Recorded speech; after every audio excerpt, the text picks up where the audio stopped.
all, and this is our situation. The Republicans have just finished meeting with the president at the White House. They're I think they're on their way back, but coming back on a bus is sort of not like coming back on a Jaguar. And so they will be here. And John Thune may or may not come. And if he doesn't come, I bless him. And if he does come, I bless him. Because this snowfall, this is what happens when you're in Washington. And then you read about snowfall in the upper Midwest. 1/2 of all the cattle in his state were killed. And that's their business. That's their business. You know, they're not North Dakota. They don't have oil. They're South Dakota. They've got cattle and farming. 1/2.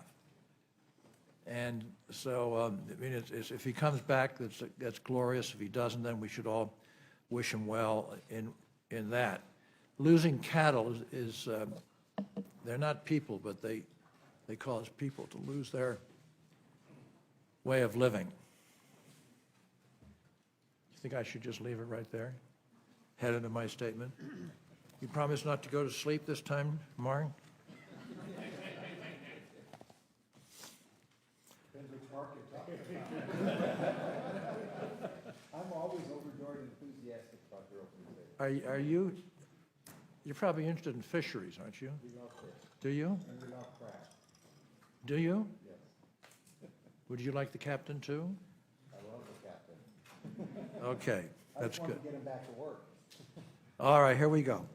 In 2008, 2009, this country went through the worst recession since World War II. We will probably never all agree about what or who caused any of this, but we know that the comeback from the Great Recovery has been very slow, and the Great Recession has been very slow and very, very painful. It's odd, actually, to look at the charts, that there continues to be new jobs pumping into the economy, which is the good part, and then you start thinking about all these people that have been laid off, and then all the ripple effect of all of that. So you don't really know where the economy is, but you have the feeling that it's not making much progress. And a lot of people are trying hard on that. So 5 years after that crash, unemployment remains at very high levels, stubbornly. And while our country is finally growing a little bit, it isn't really a whole lot of satisfaction. I think we can say that fairly. Our financial experts and our business leaders are telling us that it's still a fragile recovery. You know, that the economy is still not systemically coming back the way they want. They're saying that if we're not careful with our actions, and nobody's been very careful around here for several months, a misstep could easily slip the economy back into a recession. And if it goes really back into a recession, then that's very, very bad news. Then I think you're talking several years to even begin to have a comeback. So, and I'm just going to be frank about this, a small group of people in Congress have been ignoring these warnings. Why is their business? They have, in my judgment, been recklessly putting our economy at risk of a relapse, which would be a disaster. Last week, they wanted the repeal of the Affordable Care Act. This week, they don't know what they want, but instead of coming to their senses, they're digging in, and that only fixes further pain on our business and family. And that's been one of the problems around here. As they dig in, others dig in on both sides. And you just sort of, even though I would predict that there were some breakthroughs that will be reached, either were reached this morning or will be reached in the next couple of days, the feelings have not declined, and therefore the implications for the future are not necessarily good. Some people seem to think that manufacturing budget crisis is good politics, and I'd be frank about that. I think they have been learning over the past 2 weeks that it's not good politics. And I hope that they're also realizing that it's really bad public policy.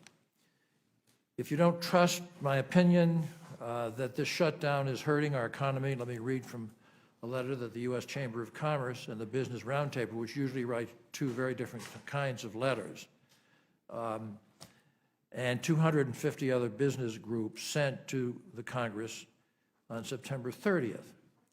They said it's not in the best interest of the American employees, or the American people to risk a government shutdown will economically be disruptive and create even more uncertainties for the U.S. economy.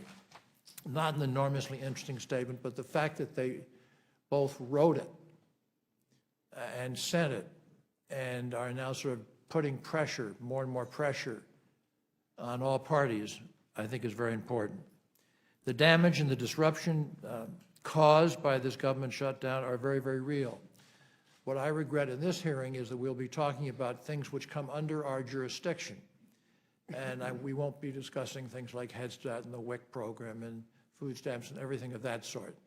So by not discussing it, all we're recognizing is that we only have jurisdiction over certain things, but within those certain things, there are the same human tragedies that are happening. It's hurting our families under so-called our jurisdiction, our businesses, our government, and our standing in the world. We often talk about the economy in abstract terms, but what we're really talking about is millions of skilled and productive Americans in both the public and the private sectors whose hard work and dedication made our country strong. And all of us who serve on the Commerce Committee understand that economic success is based upon a successful private-public partnership. In this case, I think the private sector will do anything to help, and it's the public sector which is being cantankerous and not particularly helpful. Let me give you a few examples. U.S. aviation manufacturing sector enjoys a worldwide reputation for quality and safety. How do we know their aircraft are safe and reliable? Because the Federal Aviation Administration inspects them. Have you ever seen FAA inspect an airplane? I have. It's terrifying. Nothing is safe. I mean, that's why we have a really safe record. And they certify that they meet high safety standards, and if they don't, they can't take off. Where are our highway, our railroad, and pipeline networks? They're among the safest in the world.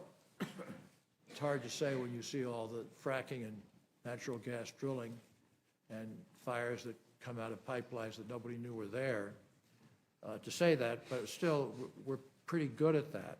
But because experts from the Department of Transportation and the National Transportation Safety Board constantly monitor them, they monitor, but then they study how to make them safer.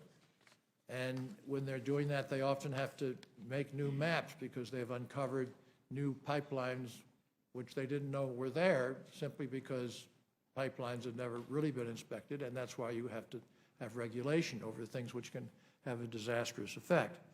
So why has the United States led the world for decades in technology and innovation? Because scientists and technical experts at NASA, NSF, DOD, and other federal agencies have performed the basic research and the engineering that private aerospace and technology companies need for commercial purposes. How do we keep dangerous imported products off the store shelves and out of the hands of children? Consumer Product Safety Commission officials monitor our ports, stop dangerous products from entering our stream of commerce. The good captain sitting before us, Keith Colburn, is going to explain to us why NOAA helps the U.S. commercial fishing industry harvest our country's marine resources in a sustainable, responsible way. Perhaps he will also explain to us how his industry relies on something called the Coast Guard, which is part of our work here, to prevent foreign vessels from fishing in our United States waters, which I suspect is now taking place aggressively. For 2 weeks, House Republicans have blocked these government agencies from doing their important jobs. They have told most of our safety experts, scientists, and engineers, go home. And before I conclude, and I apologize for the length of this, if you don't have appropriations, Some of the world's most talented professionals are prohibited by law from continuing to help our country.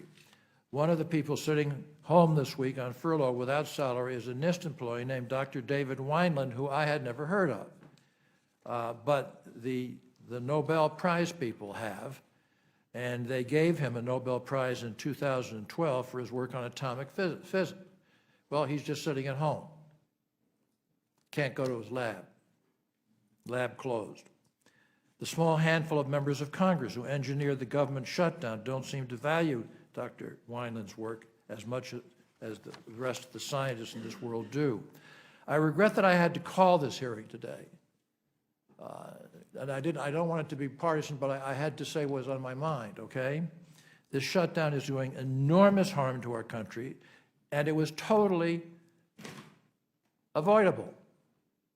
It's like black lung. You know what black lung is, Captain? You don't have a lot of that up there. It's where you mine coal and you breathe dust. And when you do autopsies on miners, for the most part, they're going to have black lung. They die from it because they can't breathe. Well, you know, the federal, this isn't our jurisdiction, but the federal MSHA, the federal inspectors who inspect these mines, who operators are find expensive to keep safe and therefore, and ventilated and sprayed with water, there are no federal inspectors around, so nobody has to worry. And it scares me in places like West Virginia that do have coal, and other states, what's going to happen. All we needed was a House of Representatives willing to accept reality and the clean CR bill the Senate has sent them. Now, I'm going to end, and I apologize to all of my colleagues. I just want to read this thing. It's very short, and it's terrifying. Consumer Product Safety Commission, 518 of 540 total employees furloughed. Not there. Department of Commerce, 40,000 of 46,000 total employees, not there. Department of Transportation, 18,000 of 55,000, not there. Federal Communications Commission, 1,700 of 1,754, not there. Federal Maritime Commission, 120 of 120 total employees, all of them not there. Federal Trade Commission, 925 of 1,100, not there. NASA, 17,000 of 18,000, not there. 97%. I know, 97%, the distinguished senator tells me. The National Science Foundation, which I cherish, 1,970 of 2,000, not there. So forward, America? Not yet. That concludes my statement, and who shall I call on? Are we in order of arrival? Go to the witnesses? Mr. Chairman, you spoke so eloquently for 11 minutes. This is unprecedented behavior. All right. Well, let me do that then. And we're going to start with the Honorable Deborah A.P. Hersman. I didn't know that what the A.P. was in there, but I do now. Chairman of the National Transportation Safety Board. And the Honorable Marion Blakey, President, Chief Executive Officer, Aerospace Industries Association, former head of the Federal Aviation Administration. Dr. Alan Leshner, the Chief Executive Officer of the American Association for the Advancement of Science and Executive Publisher of Science Magazine. Captain Keith Colburn, Alaska fisherman, owner and operator, F/V Wizard. Am I right? Thank you. And Rachel Weintraub, Legislative Director and Senior Counsel, Consumer Federation of America. Deborah Hersman, may we start with you, please? Yes, sir. Good afternoon, Chairman Rockefeller and members of the committee. I appear before you today to discuss the effect of the federal government shutdown on the mission of the National Transportation Safety Board. On October 1st, 2013, the NTSB delivered furlough notices to 383 of our 405 employees. Our contingency plan for operations following a lapse in appropriations provides that all activities of the NTSB be shut down except for those necessary to prevent imminent threats to the safety of human life or protection of property, consistent with Anti-Deficiency Act requirements and OMB guidance. Here is what we are not doing in the 10 days that have passed since the shutdown.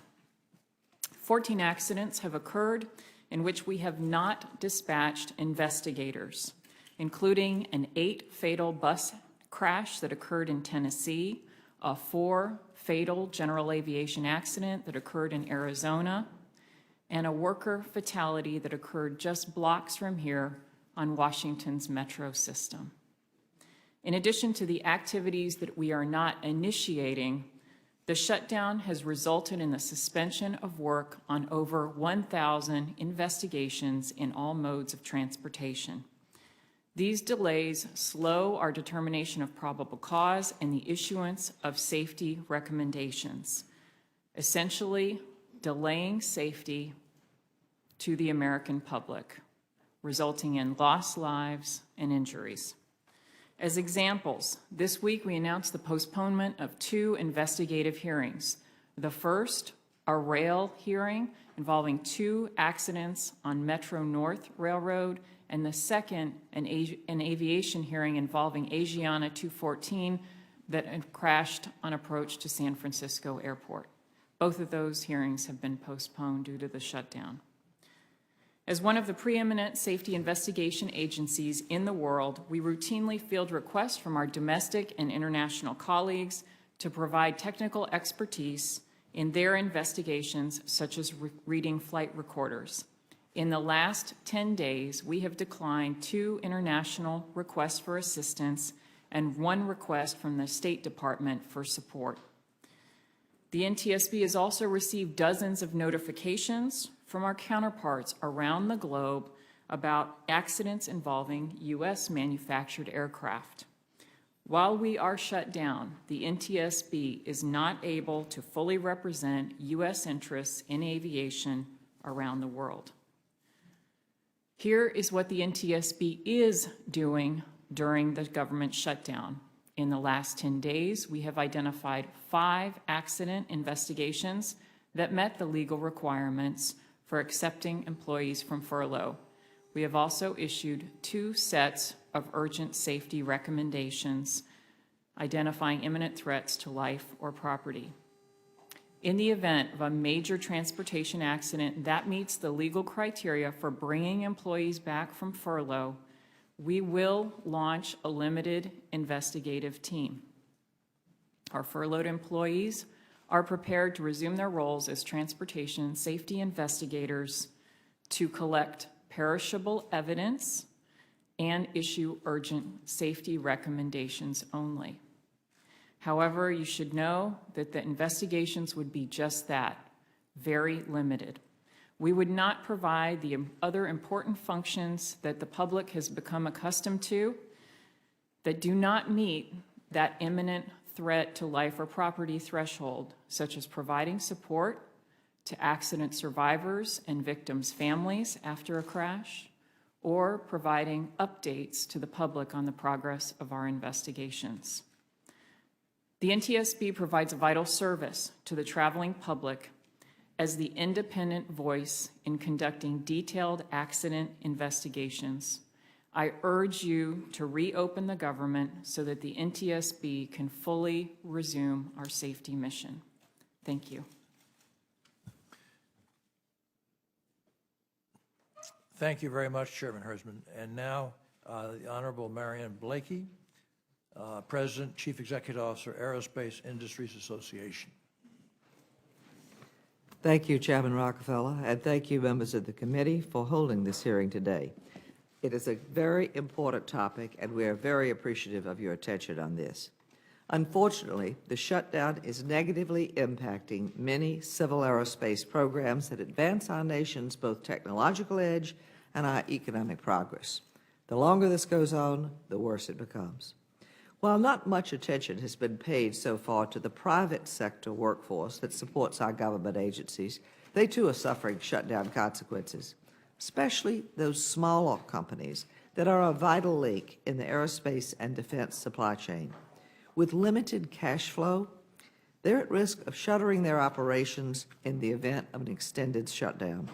And unlike the Department of Defense, many domestic agencies have furloughed most of their financial and accounting staff, therefore leaving companies that are told they need to perform essential support for government work without payment. In the civil space arena, NASA is operating, just as the chairman said, with a skeleton crew, less than 3% of its 18,000 workers. While industry's work on high-visibility space programs generally so far has been unaffected due to very smart prior planning on the part of industry and NASA, these programs are on borrowed time. If the shutdown drags on, major problems will develop.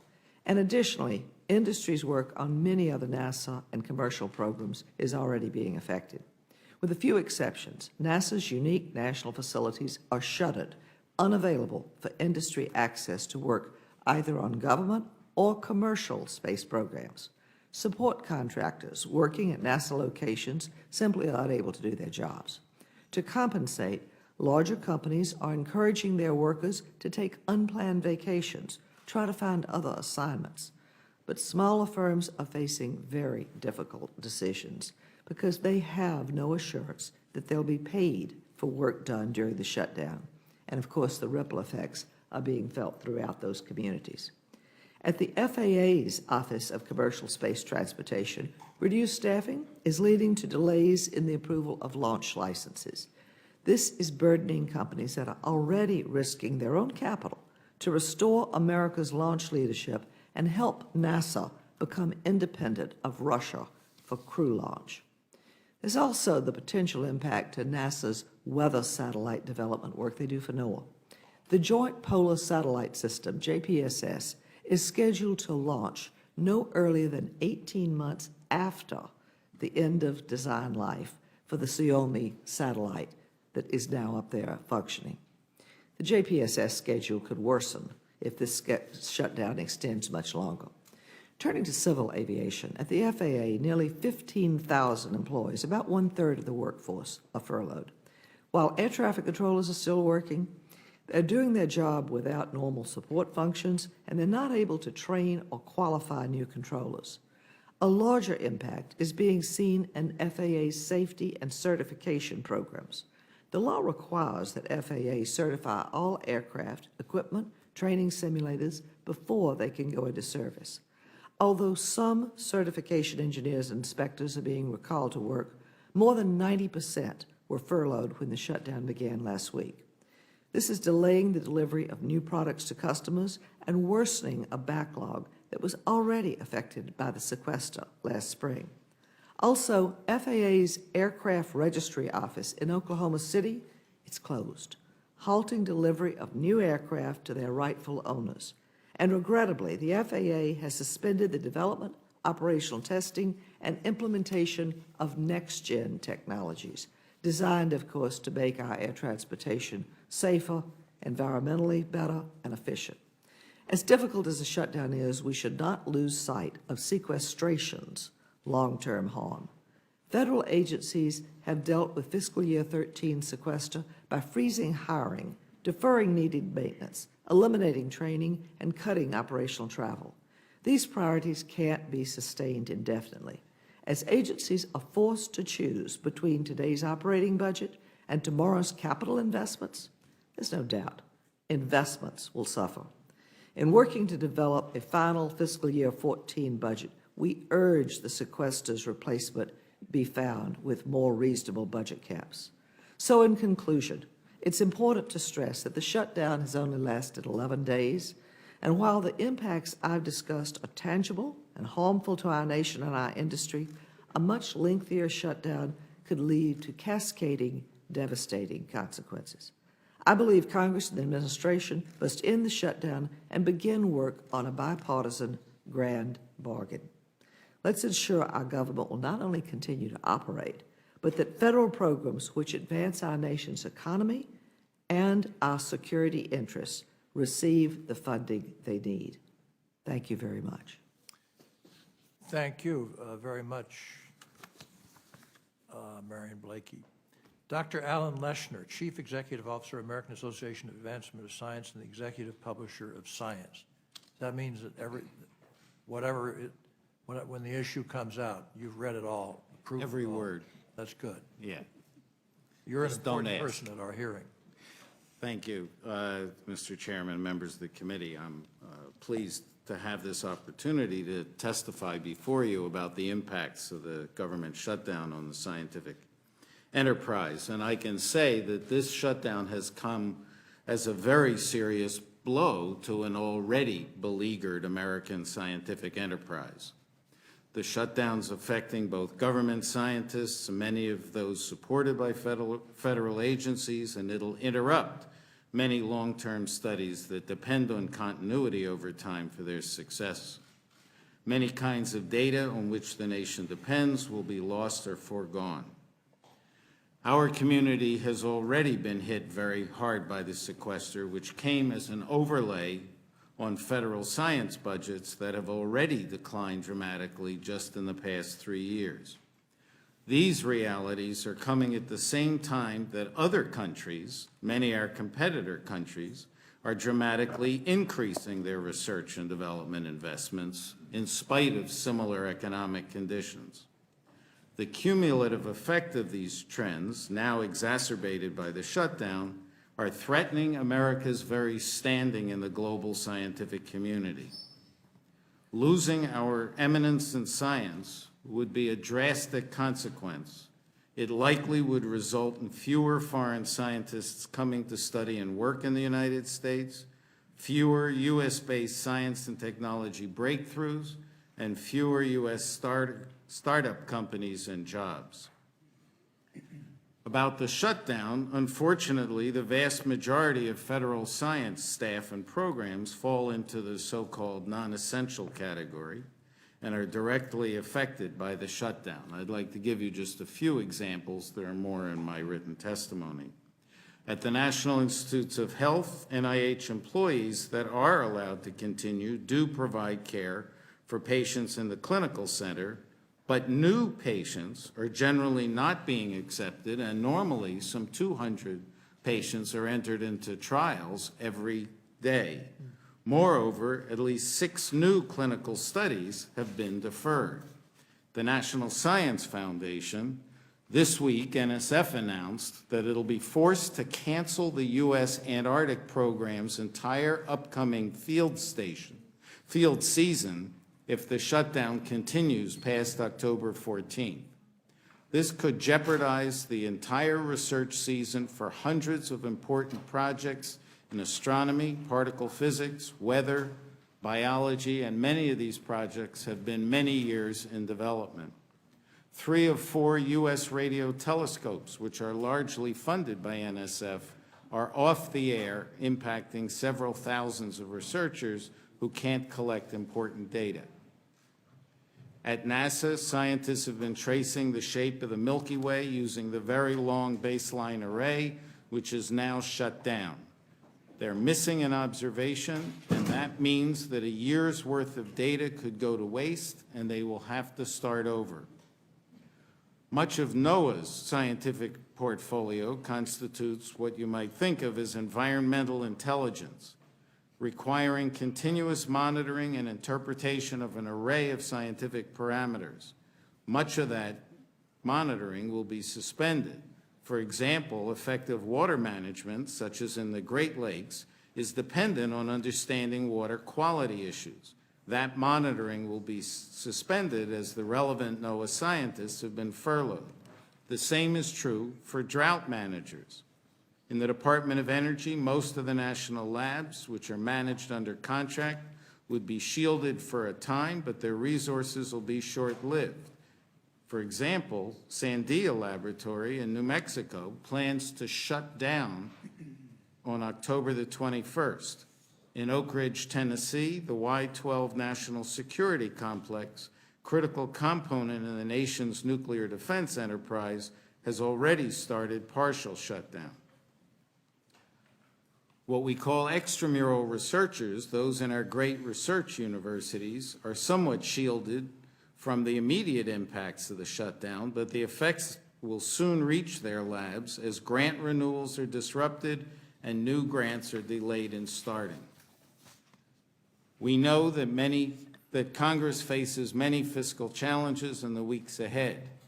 Let me say the AAAS and the millions of scientists and engineers in academia, small businesses, and large industries that we represent call on you to ensure sustained and robust support for scientific research as you deal with these challenges. I have to say that continuing to decrease the nation's investment in research will only exacerbate our fiscal problems, slowing down the engine of discovery that drives innovation and economic growth. We urge you to help provide a powerful legacy of scientific discovery and innovation for future generations. Thank you very much, sir. Now it's the Captain Keith Colburn, Alaska fisherman, and owner and operator of the F/V Wizard. You have much to tell us, sir. Thank you, Chairman Rockefeller, Ranking Member Thune, members of the committee. I appreciate your invitation to appear here today.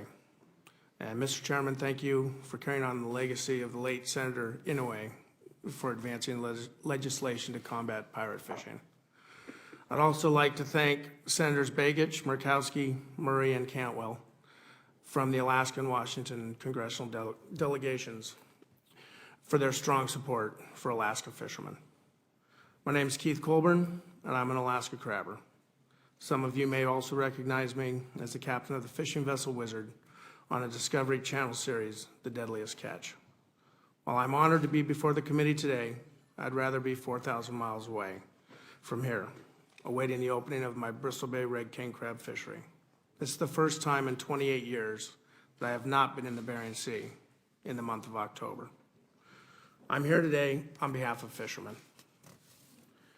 While I'm here to talk specifically about the impacts to my fishery, I want the committee to understand that this shutdown is causing impacts to fisheries nationwide. In the Alaska cod and pollock fisheries, lack of personnel to perform routine administrative functions, such as managing quota allocations, will result in the loss of millions of revenue to that sector of the industry. The Federal Observer Program will also be impacted the longer this shutdown continues. Across the country, vessels that are required to carry federal observers will be forced to stay tied to the docks. Many fishermen and coastal communities are already facing tough times. This unnecessary shutdown may be the tipping point if the situation isn't resolved soon. The Alaska king crab fishery is the model of sustainable fishery management practices. It is managed under a strict quota system where each fisherman is allocated a percentage of the total catch. The Alaska king crab stock is healthy, and with a scientifically based conservative management approach, overfishing does not occur. The fishery results in hundreds of millions in economic activity and provides thousands of jobs for fishermen, processors, and support businesses such as welders, mechanics, shippers, distributors, retailers. I want to be very clear. Bering Sea crab fishermen fund the management costs of the crab fishery through the cost recovery program. We are taxed on our landings to cover management costs. NOAA has money in the bank left over from previous years that could be used to pay for the personnel we need to issue our permits.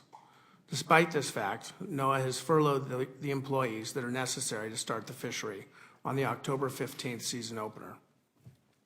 We asked the Secretary of Commerce to find the authority and direct NOAA employees to do the task that we've already paid for and issue our crab quotas.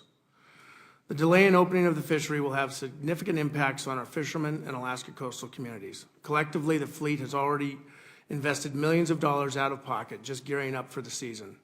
Each day tied to the docks will cost these boats thousands more.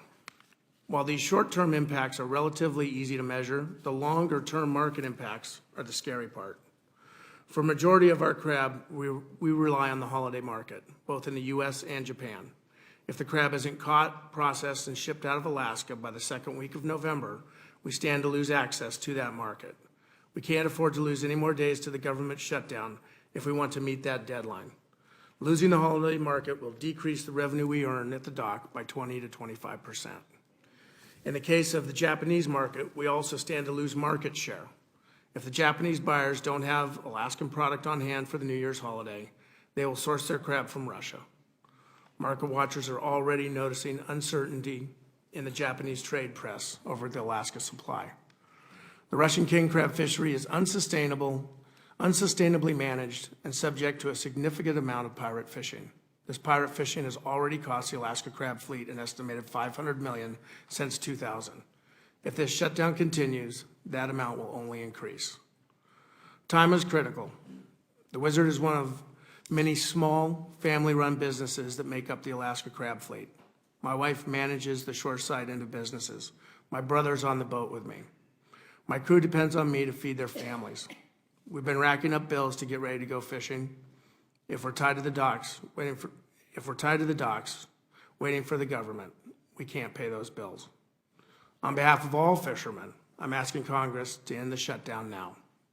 I'm a small businessman in a big ocean with big bills, and I need to go fishing. Thank you, and I'll be happy to answer any questions. Thank you, Captain. And now, Deborah Weintraub. Good afternoon, Chairman Rockefeller and members of the committee. I'm Rachel Weintraub, Legislative Director and Senior Counsel at Consumer Federation of America.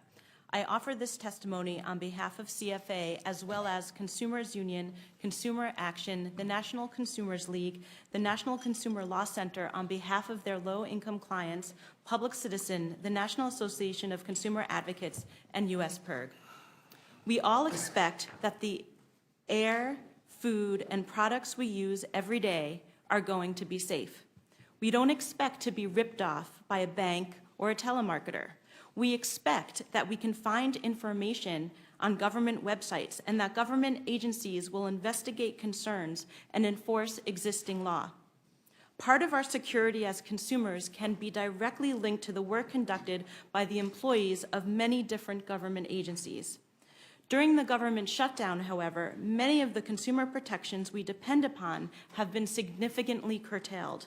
Things could get worse if the shutdown continues much longer. In this testimony, I am including what I hope to be the most current information available, but the situation is fluid and changes rapidly. I will highlight the impact of the shutdown on a few key agencies. First, the Federal Aviation Administration has furloughed 15,514 of its 46,070 employees. Many of the staffers that support the air traffic controllers have been furloughed, and virtually the entire safety inspection force has been sent home. This is virtually unprecedented. Even during the 1996 shutdown, most safety inspectors remained on the job. Earlier this week, the FAA announced plans to bring back 80,000 inspectors, oversight staff, and others, but that still is only about 15% of the FAA's furloughed safety personnel. At NHTSA, which is responsible for the safety of millions of people on our roads and highways, 333 workers out of a total of 597 have been furloughed.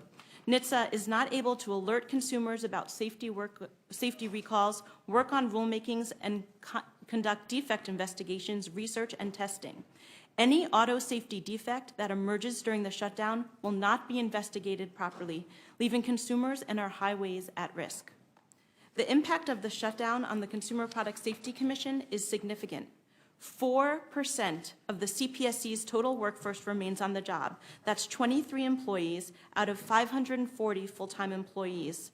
None of the employees currently working are field investigators or port inspectors, leaving our ports vulnerable, especially problematic during this pre-holiday season. The CPSC, like other agencies, is conducting only business that protects against imminent threats to human safety and protects government property. Rulemakings, recalls, and civil penalty negotiations are suspended unless they rise to that threat. SaferProducts.gov, the CPSC's consumer incident database, is receiving reports but will not be publishing them. Last Monday, a 2-year-old girl in San Diego, California was killed when a television tipped over, crushing her to death.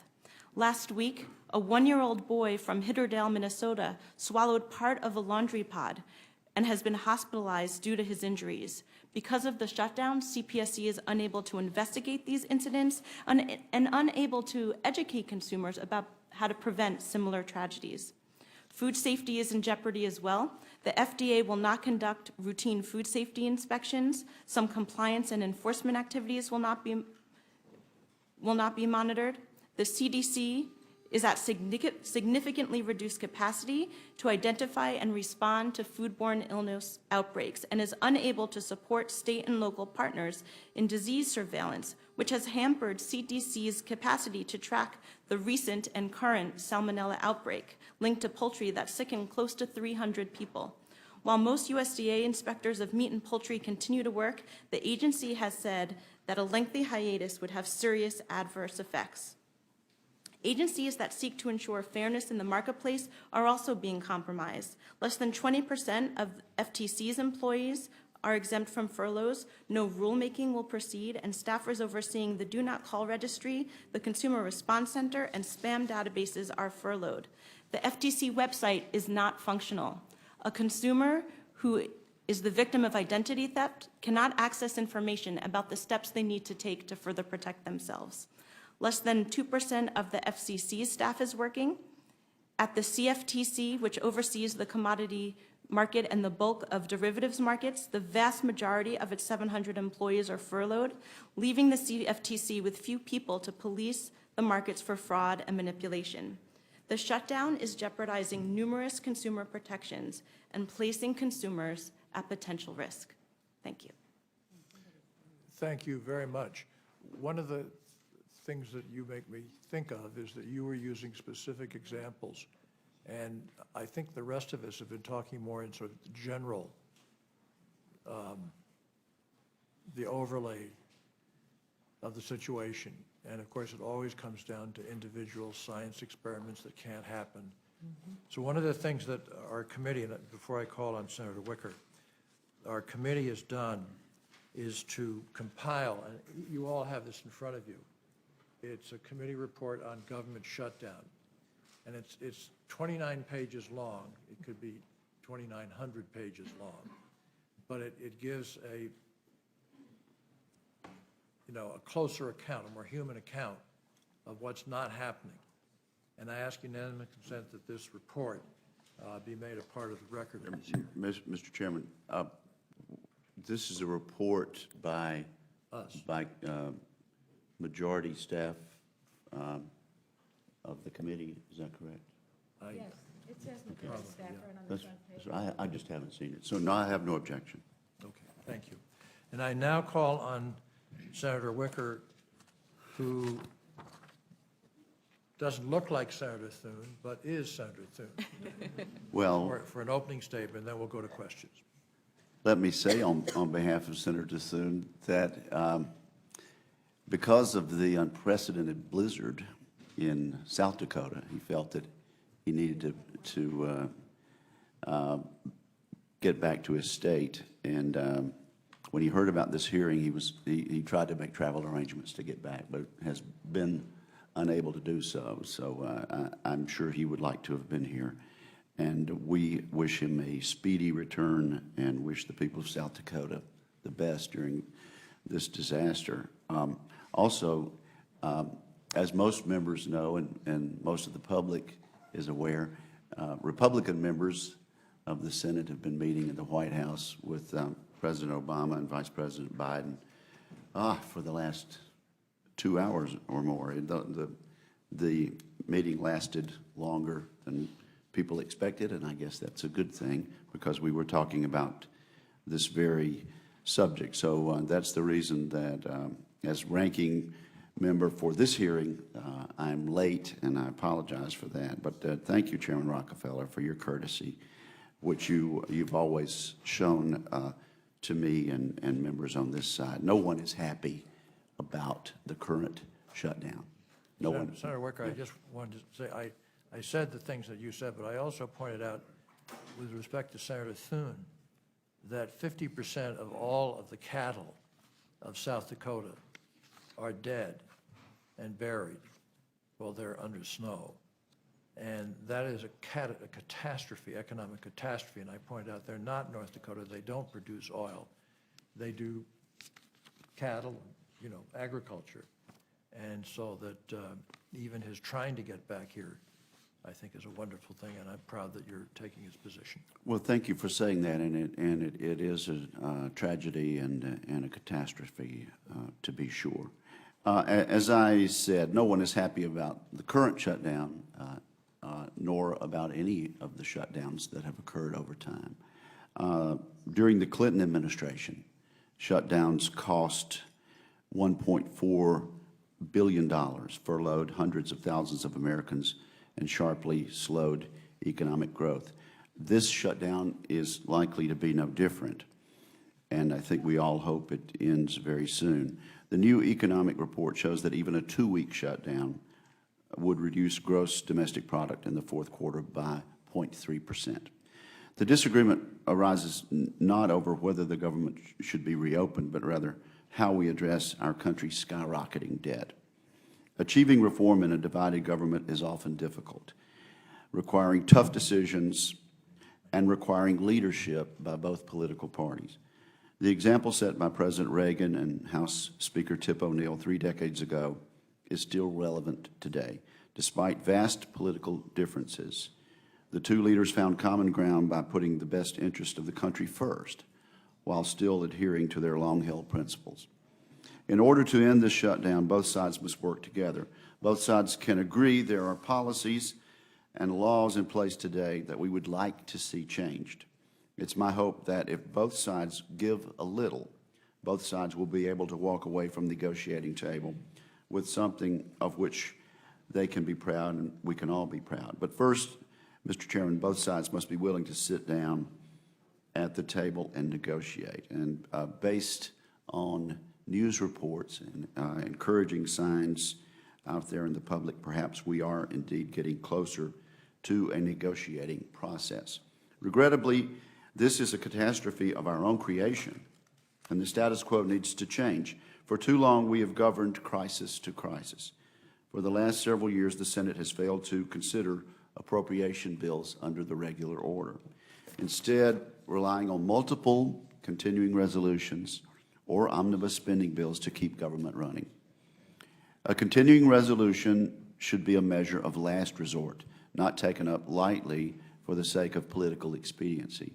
It is not a substitute for comprehensive and open budget process that could help achieve long-term deficit reduction and spur economic growth. According to a recent article in Forbes, in spite of the government shutdown, 87% of government expenditures are still occurring.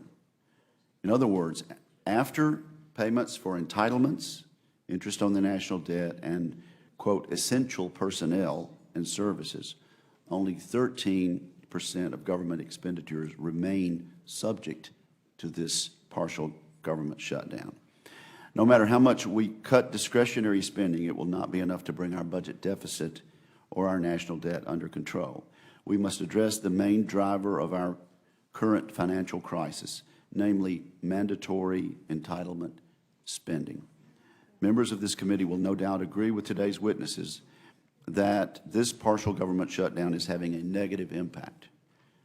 Beyond that, perhaps we can draw on the experiences of our witnesses in balancing the budgets of their respective organizations, lessons we can heed in getting America on a sustainable fiscal path.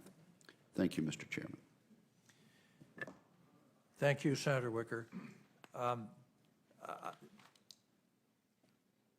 Debbie Hersman, we had a pipeline explosion in West Virginia, and I remember you and a phalanx of people with you coming down and spending a number of days trying to figure out, you know, the layers of pipelines, things which had been pipelined 50 years ago, which weren't on any maps, but the explosion was absolutely devastating.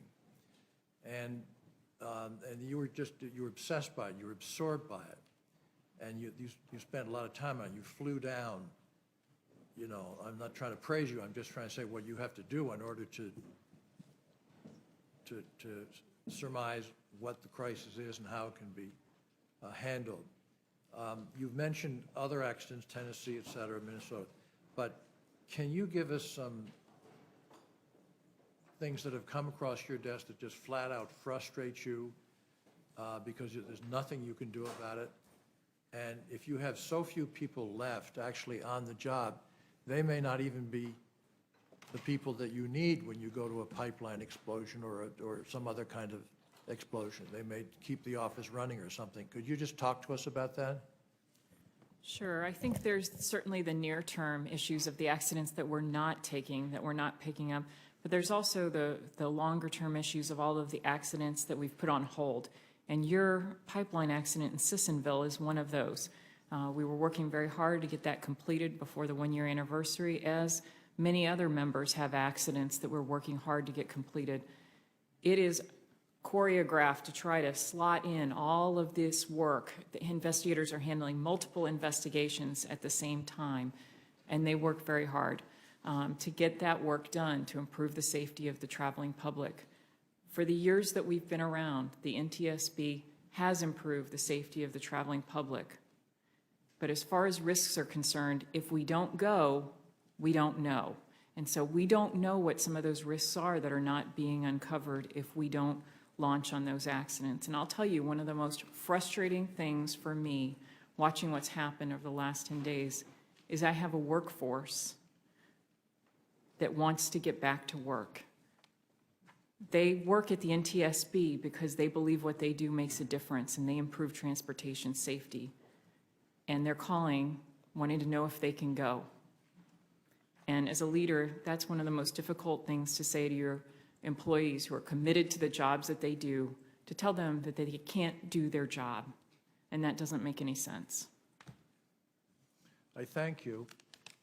I want to go for one question to Mr. Leshner.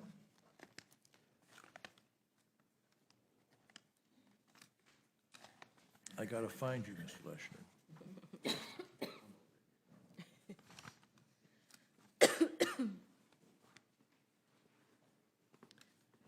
I know.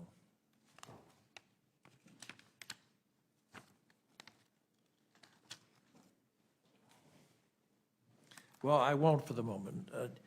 Rachel, can I go, Weintraub, can I go to you again? Because you just clearly are focused and you see all the bottom feeding that other people don't. Now, you see all the human tragedy. We've spent a lot of time in this committee on trying to protect children, all the way from what they see on television, their privacy, all kinds of things. So children, just take children.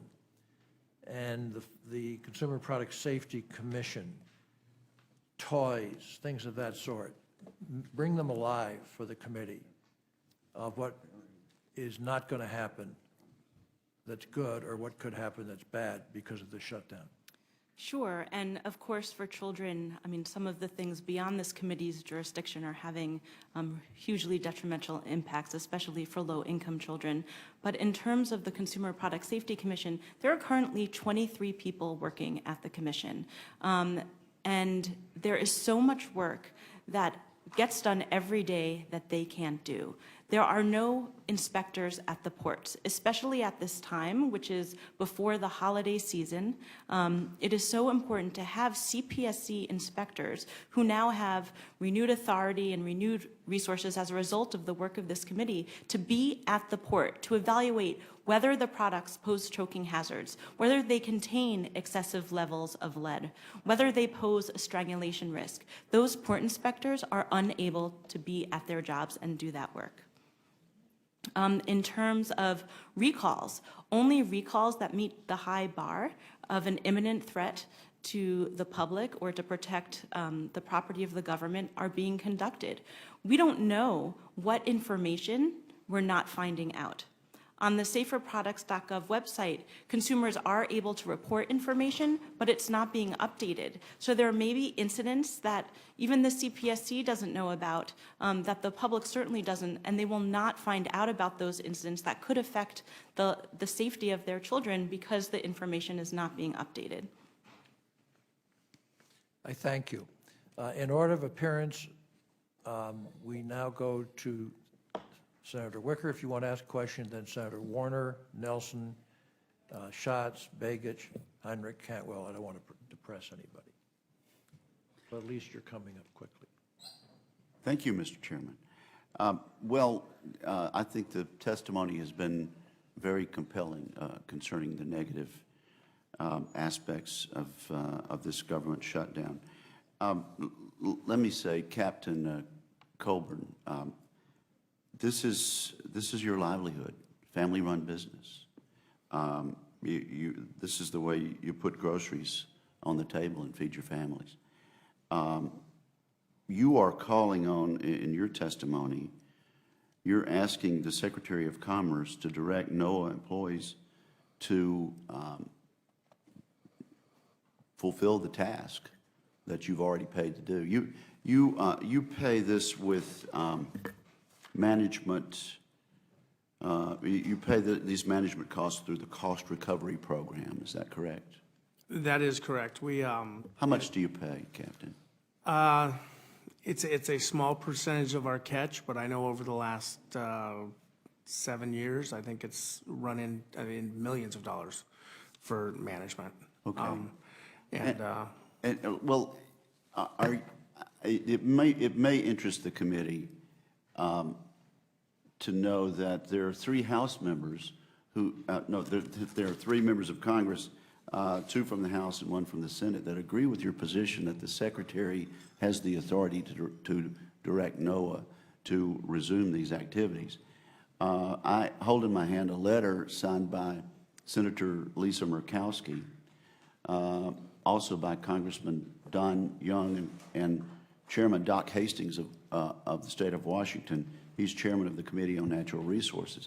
This is a letter that I'm going to ask to be included in the record at this point, Mr. Chairman, So be it. to Secretary Penny Pritzker, taking the exact same position that you have taken, that she has the authority under existing law to resume these activities, to get you back to work. And so I would simply say that I agree with you, and with your written and oral testimony that the Secretary has the authority to do this and should do it. Now let me then move on to Ms. Blakey, and this is really a comment to all of you. And I alluded to this in my opening statement. It seems that we have a new normal in the way we do our budgeting. We haven't had a budget for 4 cycles now. The appropriation committees, House and Senate, have different numbers to work with, so we don't get our appropriation bills done.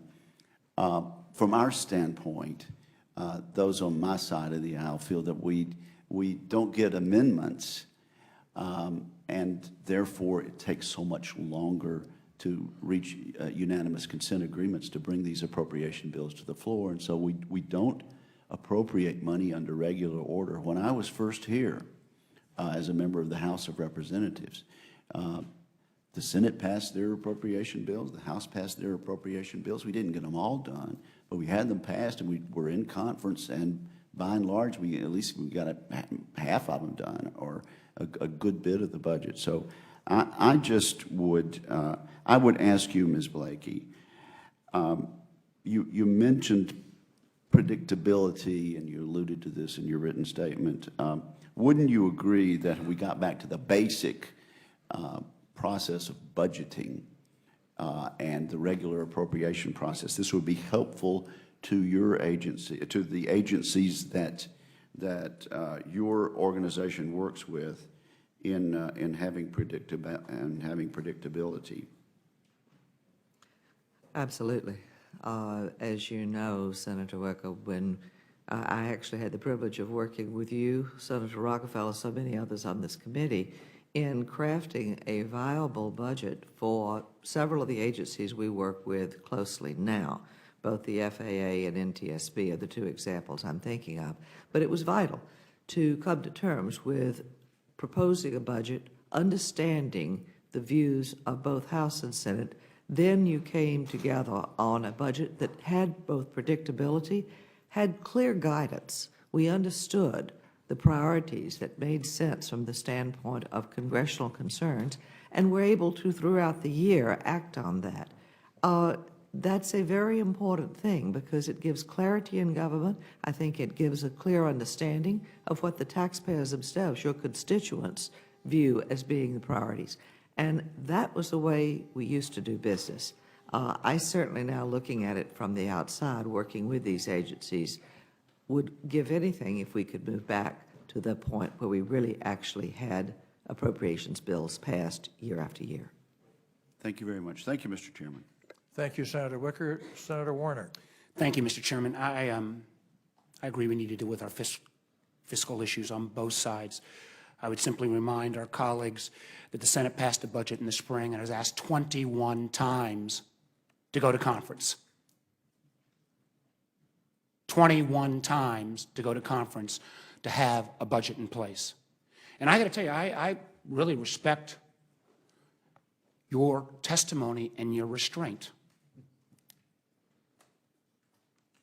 Because if you're not mad as hell, then I don't think you're appropriately expressing at least the way I feel and a whole lot of folks around the country feel. You know, Blakely, I won't say the company. I got called 2 nights ago by a major company in Virginia. Gentleman who built this company over 25 years, 5,500 employees, does a lot of government contracting. 30% of those employees have been laid off as non-essential. The 70% that have been essential still aren't getting paid because the processors of the checks aren't in place. 25 years of work that this company has built could go down the drain in a couple of weeks because they'll go bankrupt if they don't get their payments. I would ask for the issue for the record as well in terms of short-term effects of this idiocy. Threat of default shutdowns, not majority, not minority, just short-term interest rates in the last few days. What that is doing to every business in America because of the irresponsible actions that are taking place. I would also say one of the incredible ironies is the House has passed, and I know the Senate and whatever final agreement will pass, that our federal workers will get compensated. If we continue this, Captain Colburn didn't get compensated. Your companies aren't going to get compensated. This company isn't going to get fully compensated. The motel owner on Skyline Drive isn't going to get compensated. The remarkable thing is, and the business frustration as somebody who's been a business guy longer than I've been in this job, is that we are going to cost the taxpayer more money because we're going to pay the federal employees, but the starting and stopping, the complete lack of business sense from those who say you can start and stop an enterprise and that doesn't cost more is so divorced from economic reality, it is stunning. We've seen some good signs recently that some may be willing to say, well, maybe America shouldn't default next week. And somehow that's greeted as progress. But what I don't understand is we're going to enter into the negotiations that I think are appropriate, absolutely. Why in the heck would any rational person say and answer Captain Colburn or answer Marion's companies why we should keep the government shut down while we negotiate? And anyone that suggests that let's one off as we read about a tragedy in the press, whether it's around the parks or around our vets or around death benefits, say we got to read about a tragedy before, let's reopen that part. We have to wait for some child to die because the drug wasn't inspected to reopen the FDA?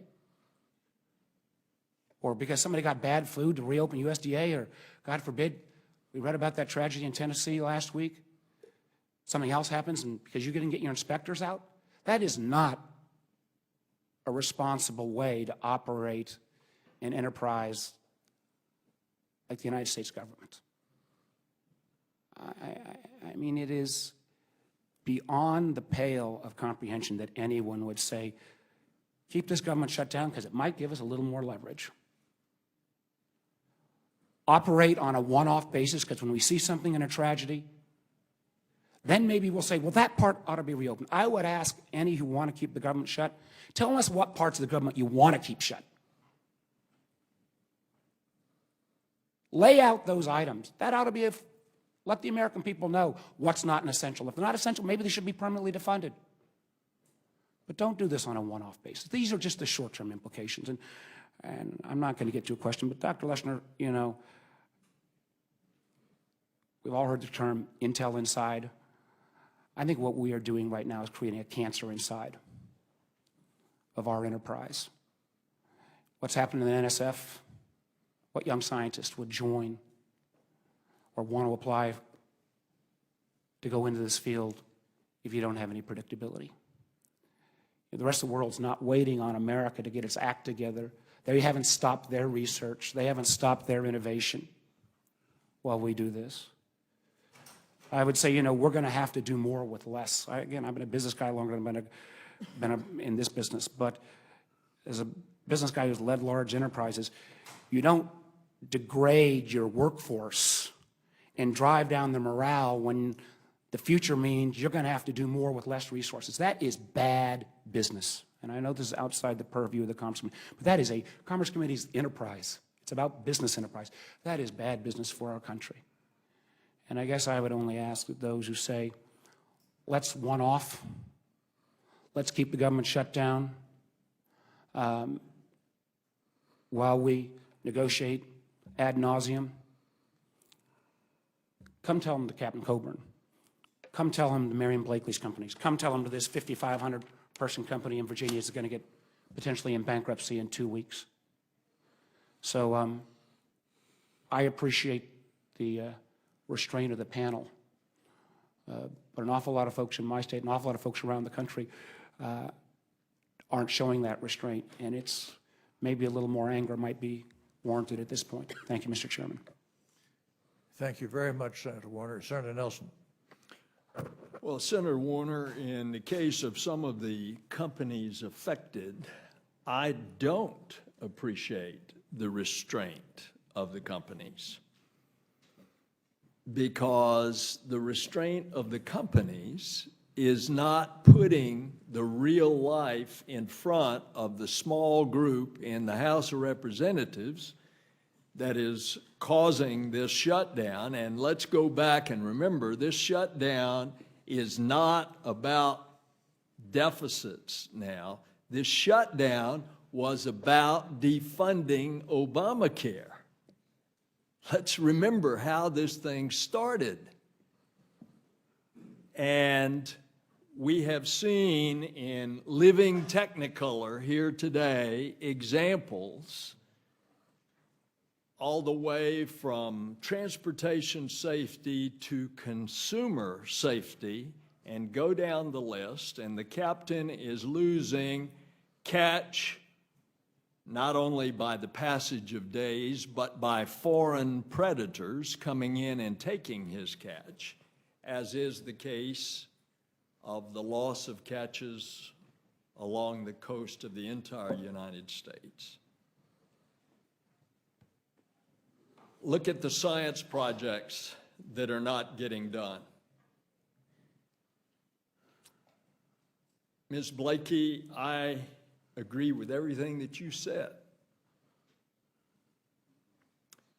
But when I have talked to your CEOs and have asked them, have they gone and talked to the members of Congress who are causing the shutdown?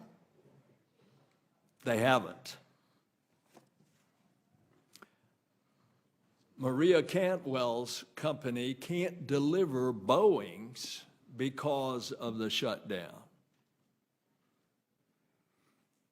you represent a most eminent trade association, Aerospace and Defense.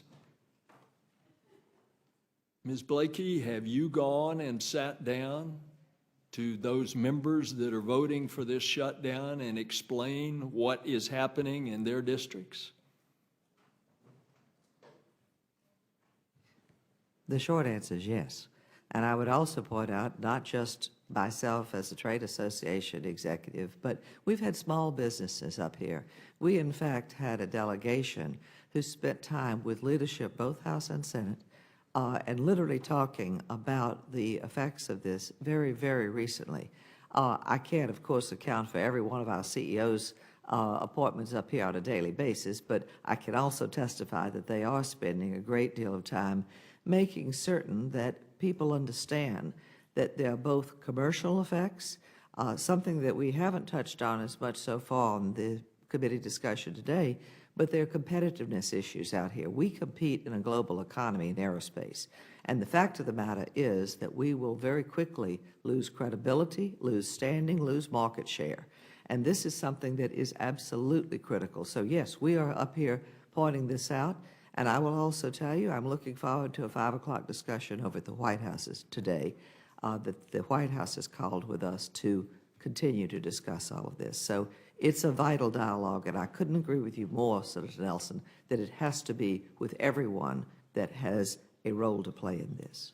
You do not have to convince the White House, and I'm glad the President has called you, and I assume that one of the things that the President will do is to try to enlist your support to get your executives of these companies, and it's true, the companies have, as a result of them in this shutdown, so many of the people that are being hurt the worst are not the big companies, although their employees that are furloughed are certainly being hurt, but it's those ancillary small companies that live more day to day, paycheck to paycheck, payroll to payroll, that are getting hurt.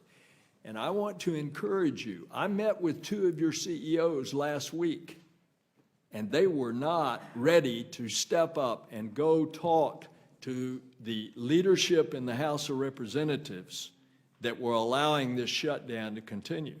And when I said, well, do you think that default is going to have some consequence on your companies? They said, oh, no, we'll get activated with regard to the default. Well, default is in another half a week. It's been a week and a half that we've been in shutdown. So I would implore you all to activate your people. Now, where are the people that are so affected at the Johnson Space Center in Houston? Where are they going to the congressional delegation and talking to them? And I could go through the NASA centers.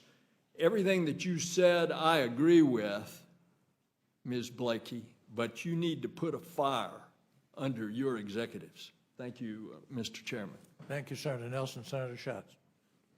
Thank you, Chairman. I want to thank all of the testifiers and just express our gratitude on behalf of the committee for your public service. I know it's difficult to run an enterprise, and it's certainly difficult to be in public service in any situation, but under the sequester, we know it's been terribly difficult, and this is just beyond the pale. In a lot of ways, it's as difficult as it is for folks to be at home. It's very, very challenging for you to be there and not be able to bring your folks back. So we just want to thank you on behalf of the committee.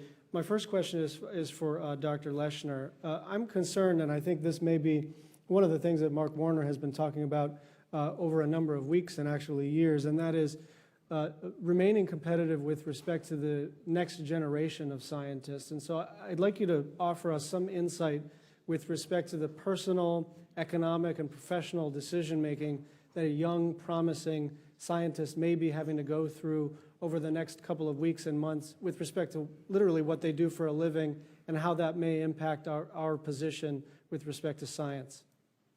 Well, Senator Warner made the point very well that we're already in a position where we're losing our very eminence in science, and therefore our ability to attract the best and brightest to join America's scientific community is getting harder and harder. So as our competitors in Europe and China, where they're investing more and more, though the foreign scientists who came here to work and study are either staying where they are or going to other places. They're seeing the tremendous stress on the American scientific enterprise. Just a statistic to be horrifying, the average age for a first grant at the National Science Foundation now is 37. When I got my PhD, I was able to get my first grant at 25. That means that you can't start an independent scientific career in the United States for 12 years longer than I was able to do it. And those kinds of statistics are a direct result of the difficulty that people are having in getting grants. So if we want to build for the future, if we want to have a scientific enterprise that's the envy of all others in the world, we're going to have to address these kinds of problems directly. Thank you very much. And Ms. Blakey, I have a question with respect to the airline certification function. Hawaiian Airlines is waiting on its certification so it can provide service to Molokai and Lanai, which is terribly unreliable and overly expensive service. It was delayed as a result of the sequester, and I'd like for you to flesh out exactly how the certification function was disabled under the sequester and what kinds of impacts it's having, not just in Hawaii, but on rural communities in general. Well, one of the difficulties, of course, that the FAA is struggling with is the fact that their first responsibility is the operational safety of the existing fleet and maintaining that for passengers around the country. So there has had to be some trade-off between new activities, desired new routing, and what is actually possible to do with the cutbacks under sequester, and of course now with the shutdown. And now with the shutdown, I mean, you're talking about out of 1,200 certification personnel, only 200 are functioning right now. Obviously, that doesn't go very far. And I don't know the specific, I'm sorry. What was the backlog before, under sequester? Do you know what the backlog was before we got to this shutdown? I don't, but it's significant, I can tell you that. And I can certainly look into and see if I can be more helpful on the specifics on the Hawaiian example. But I can also tell you that there is another aspect of this having to do with the licensing and registry of aircraft, because you can't transfer an aircraft unless, in fact, you can register it. And the registry is shut down now. So there was a 36-day backlog before this began, and that was with everybody pedaling very hard, working hard. Now there's no one even opening the mail.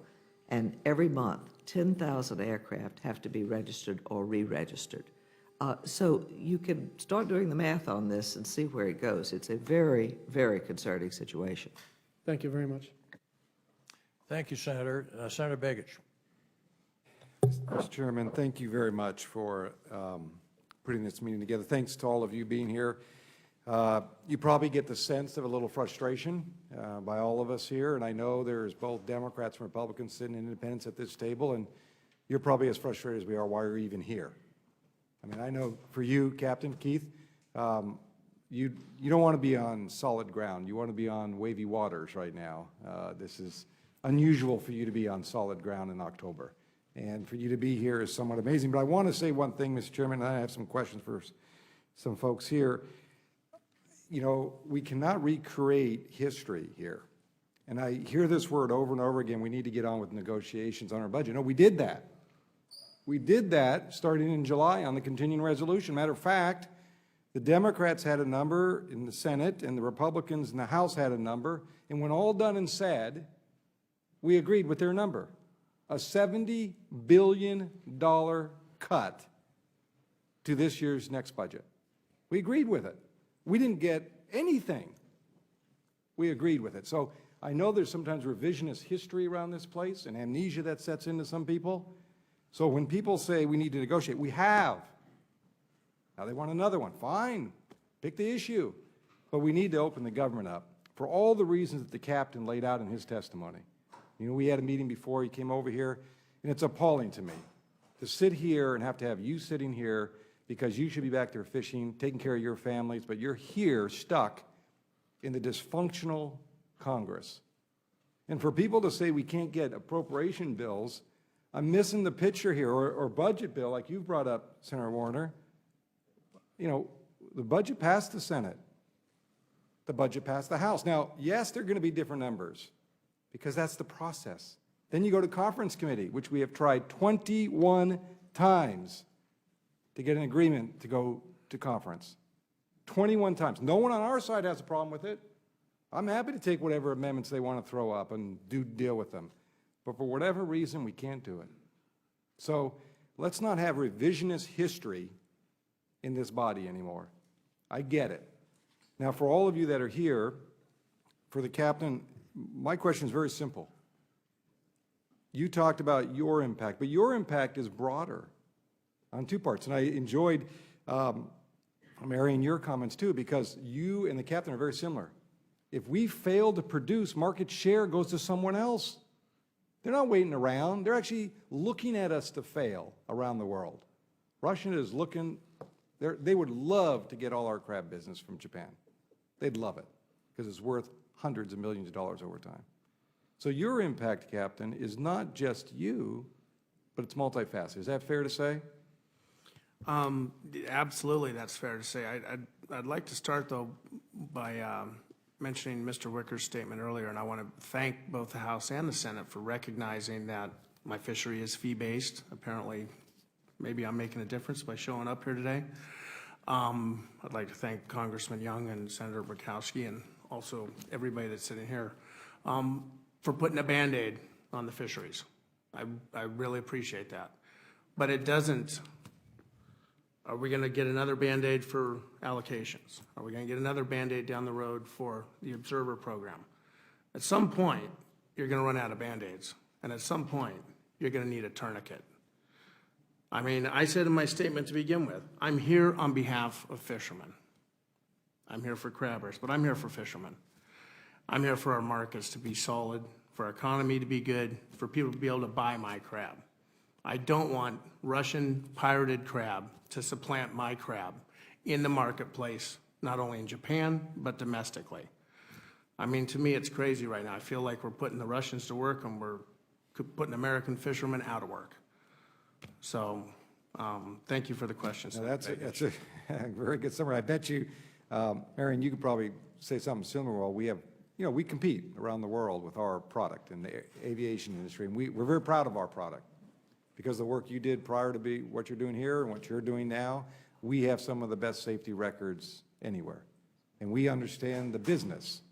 And when it comes to Alaska, there's no other business other than fisheries that we care a lot about, like when you think about it with airlines, because it is our highway in the sky. It moves us from place to place. It ensures that when the captain needs material, he gets it out there, because it's going to come from barge or it's coming from plane. It's that simple.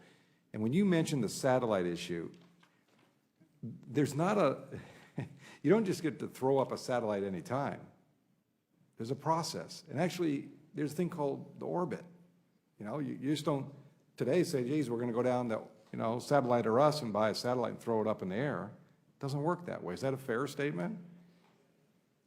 The commercial satellite industry certainly would echo exactly what you're saying. I mean, so timing is everything. And the uncertainty creates not just a few $1 million, but can be in the hundreds of millions of dollars, as we found with some systems, as you know, in the last go-around, they didn't fund, and we had to figure out how to fund it. And there's hundreds of millions of dollars cost, because you just can't build these things overnight, and they take a certain amount of time to launch and meet the right orbit and so forth. With the last thing I'll just say, and I'll include some stuff for the record, but, you know, it is very frustrating because it seems to the American people, to Alaskans, this is not complicated. Just sit down and get on with the business. And I think all of you would say that privately, or as we've all said, we wish you were more outraged. I know you are. You're doing very well here, and I appreciate that. But it seems like this should be a simple thing for us to do. Are we going to have differences? Sure. Absolutely. But at the end of the day, we got to solve these problems and not do it on a 3-week, 6-week intervals, because it doesn't, I mean, I can, like you've just said, Captain, there's only so many Band-Aids in the box. And at some point, we're going to put a tourniquet on, and it may not be worth, we may not be able to survive after that. So your comment is actually very clear. Hopefully more people hear it. But I thank you all for being here. It's frustrating to have this meeting, but I thank you all for being here and giving your pitch of what's important about this. But we need your help, and we need your voice, and today you're doing that, so thank you. Thank you, Senator Begich. Senator Heinrich, to be followed by Senator Cantwell.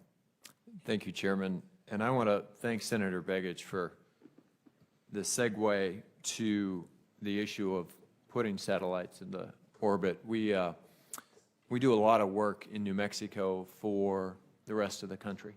But even our private sector entities oftentimes work hand in glove with the public sector, with the Department of Energy, with the Department of Defense. And we literally, at Spaceport America in New Mexico, just had a launch canceled.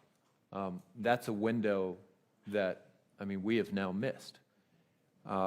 If you take a moment and look at what this shutdown means for my state, and I know Dr. Leshner's intimately aware of this because of how much science work we do, but we have 32,000 federal workers out of 2 million residents. Those are just the federal workers that are directly federal workers. We have thousands more at Sandia National Laboratories as contractors. We have thousands more at Los Alamos National Laboratories as contractors.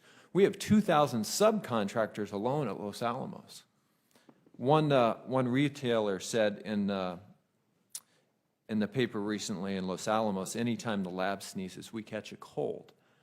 That's true in Albuquerque for Sandia National Labs. And that doesn't even begin to touch on the fact that we have Kirtland Air Force Base, Holloman Air Force Base, Cannon Air Force Base, White Sands Missile Range, NASA, Carlsbad Caverns National Park, dozens of parks and monuments, 5 national forests that are unstaffed in the middle of hunting season.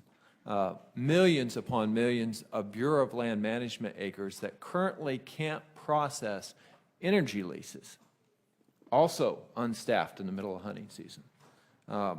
So, Mr. Chair, I would ask unanimous consent to include an article I have called New Mexico Amid Shutdown, Economist Warns of Another Recession, and just make the point that I think Dr. Leshner brought up, that our labs are about to shut down, and if they do shut down, even if the rest of the country doesn't slip into a recession, every day that those labs are closed, we get closer to recession in the state of New Mexico. It will be included. I was surprised to hear from our colleague that this shutdown is about the debt, and certainly if we can't get the debt ceiling increased, who knows what's going to happen to our interest rates. And I can guarantee you the only outcome of that will be that we have more debt and higher deficits because of that kind of irresponsible behavior. But as our colleague from Florida brought up, last week it was about Obamacare. It would be easier to negotiate an outcome here if we knew what we were negotiating about. And I think we've got to realize how much damage we are doing to ourselves. And I have one question, it'll be for Dr. Leshner, and I would ask him to step back in time to when he was 25, when he first got that grant, and just give us a sense for somebody who is getting their PhD for the first time, who spent years investing at a university, who's looking out at the rest of their professional career. What kind of a message are we sending to scientists in universities across this country today about whether or not to go to work at the National Radio Observatory, whether or not to go to work at the Department of Energy labs, at NNSA, at National Institutes of Health, or at NASA?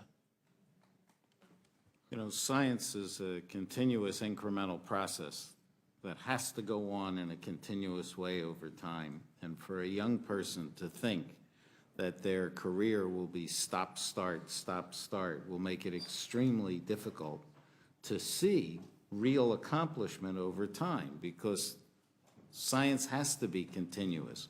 We have to be continually working on whatever the the problem is, or we lose it.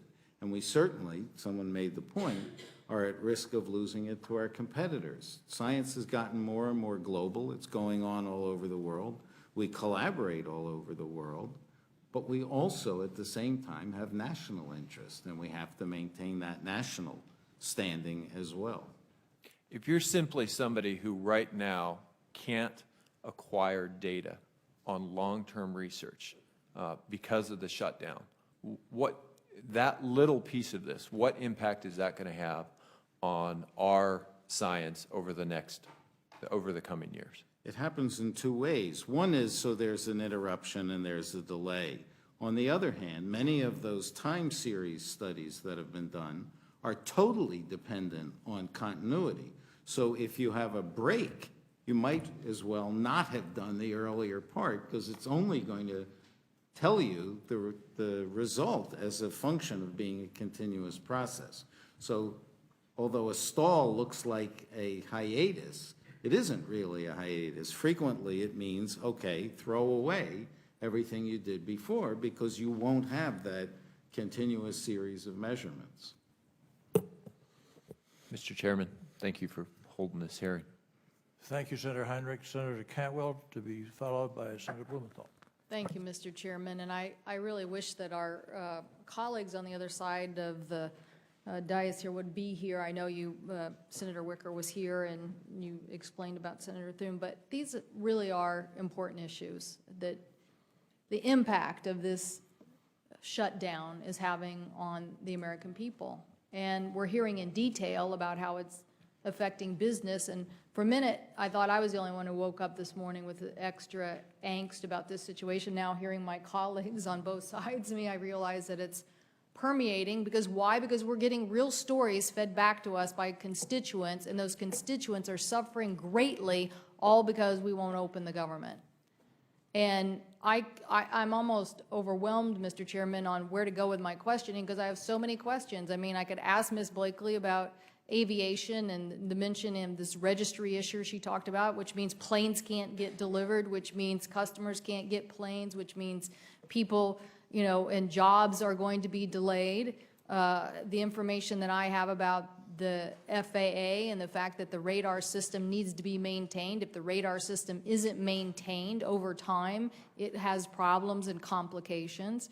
Our own situation with the weather buoys that we have in the Northwest are critical, vital information for us about weather that impacts fisheries. I guess, Captain, you could say, well, we don't have to worry about it because we're shut down, but when they are fishing, it's vital information. But instead of the buoys working and giving the information, last weekend we had a forecast between the Seattle area and Vancouver Island, and we had no idea what was going to happen. And when you're talking about 60 or 70 mile an hour winds, and you're talking about weather forecasts, to have, you can see in this picture, for those of us who were, my colleague from Alaska, familiar with the Pacific Northwest, not understanding whether the storm is going to hit in Seattle and what needs to be done, or whether the storm's going to hit in British Columbia. That's where we were last week. We didn't have the information because there weren't people on the job.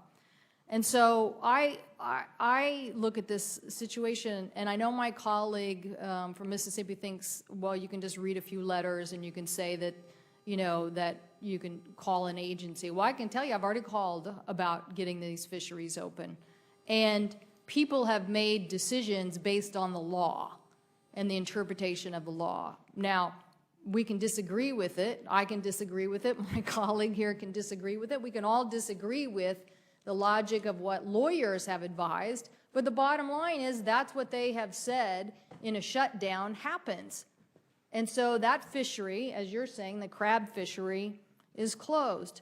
And so I look, you know what, I just happened to, you had been here, Captain Colburn, a few years ago, and I said, boy, there's so many people on my office team that love you and love that show.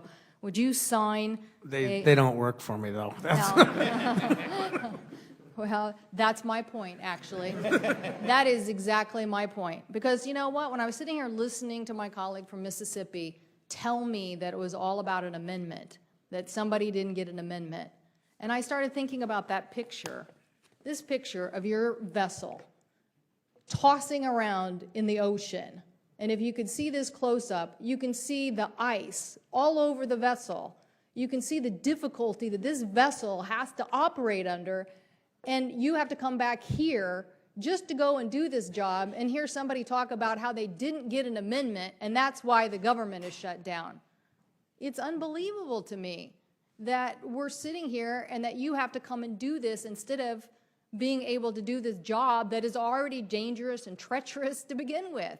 And now you have to show up in Washington, D.C., which I think speaks a lot about who you are as a person, because you are for doing the dangerous task and you're coming back here and telling us to get our act together. Now, I want to ask you about this issue because I think some people, again, are under the false impression that, oh, it won't matter and that at some point in time you can just go catch these fish. Like, it won't matter, and that if there's some piracy in between now and when the fisheries open, that somehow they'll be caught.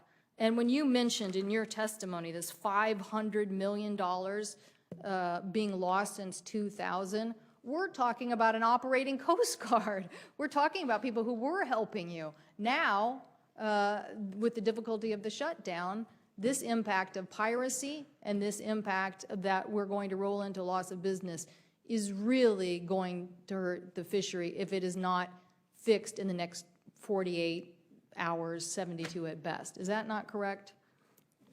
We are, even if they do have the creative fix, I think, because it's a fee-based program, get back on track here, we will still be delayed by at least 3 to 4 days on our normal start date. So that is already a given. That's the what if. I mean, we don't know for sure that, you know, you're going to be able to do that. But I'll be honest, I would much rather be up in Alaska right now. I mean, and everybody knows, and they've probably seen that, you know, what I do is really a dangerous job, and can be, you know, at times it can be kind of scary. But I'll be honest, I'm a lot more nervous and scared sitting in this room talking in front of you on this microphone than I ever am when I'm out there in 30-foot seas. But it's even more terrifying when I start hearing about weather systems and weather forecasting getting shut down. You know, a lot of things that impact us out on the ocean, but also that's going to impact people land-based. I mean, the senator from North Dakota with the blizzard that just hit him recently. I mean, where did that blizzard go after that? So ultimately, I'm concerned about the possibility that is very real that we're going to lose our market share to Russian caught crab. They're not going to catch our crab. Our crab's protected, at least right now.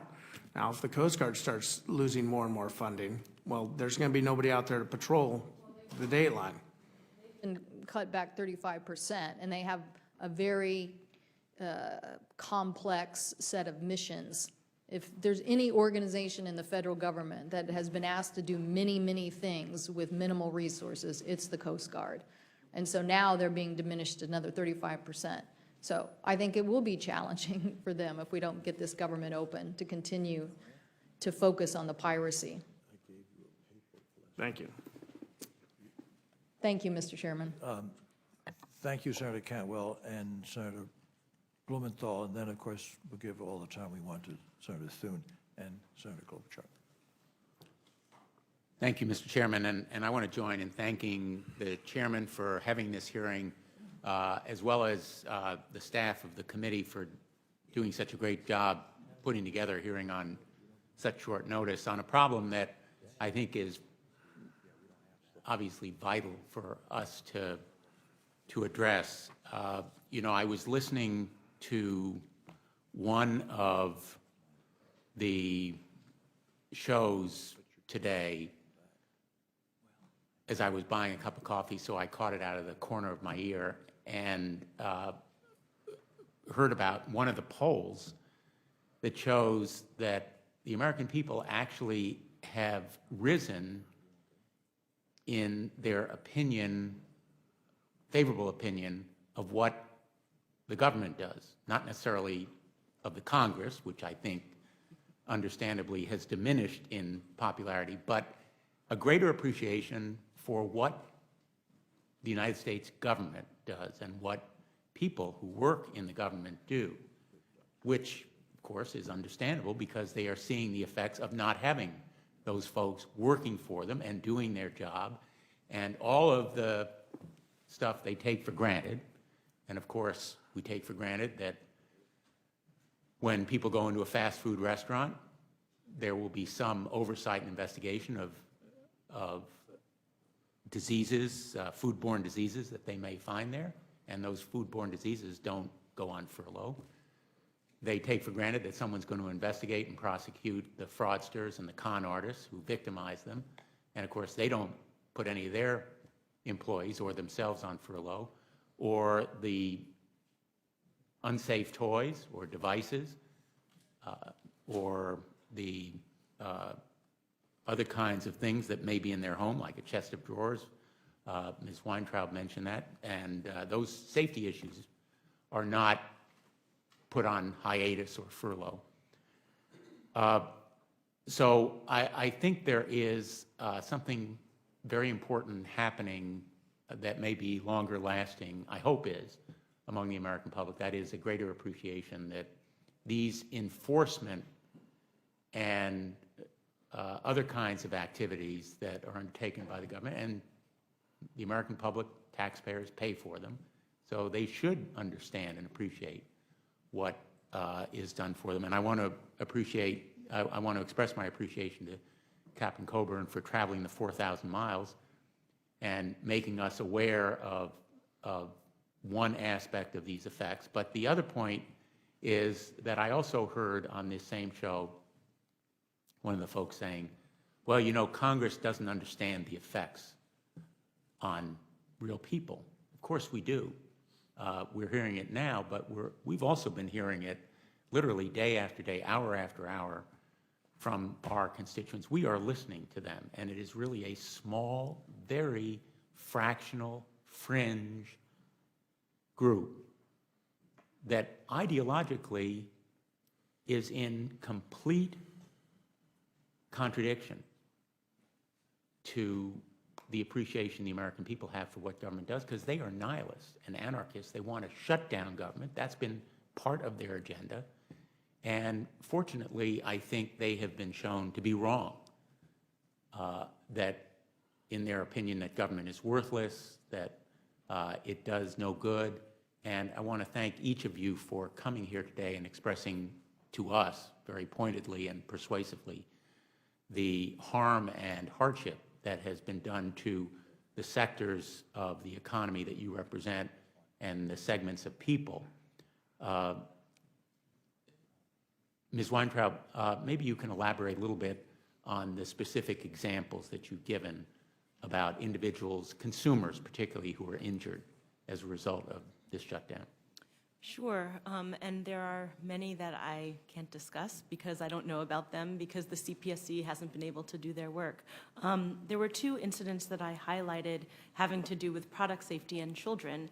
The first was the incident of a 2-year-old girl in San Diego, California, who after she took a bath, she went to get clothes out of a chest of drawers, and her family heard a loud crash in their home. And a tragic accident occurred that we've been seeing more and more of. And she was crushed to death. Her skull was crushed to death by a large television that was on top of the chest of drawers. And the agency that's responsible for overseeing the safety of those kinds of devices or equipment that hurt children is the Consumer Product Safety Commission, which is known colloquially as the CSPC. CPSC, yes. CPSC, that is one of this alphabet soup of agencies that generally is underappreciated or unappreciated by the American public. And I just want to say thank you for being here. Thank you for making that point. I know it's in your testimony. My time has expired. Thank you, Mr. Chairman, and thank you all for being here. Thank you, Senator Blumenthal. Senator Thune has been kind enough to say that Senator Klobuchar should go next. Thank you. He's my neighbor to the west.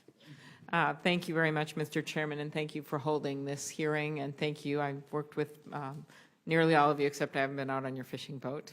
So thank you for your work. And I just had a hearing this morning with Congressman Brady. We both chair the Senate and House sides of the Joint Economic Committee.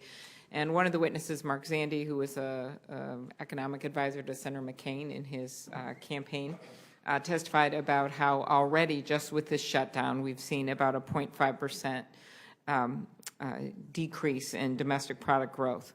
And that he predicts if it goes on for just even a few more weeks will be 1.5% decrease in growth.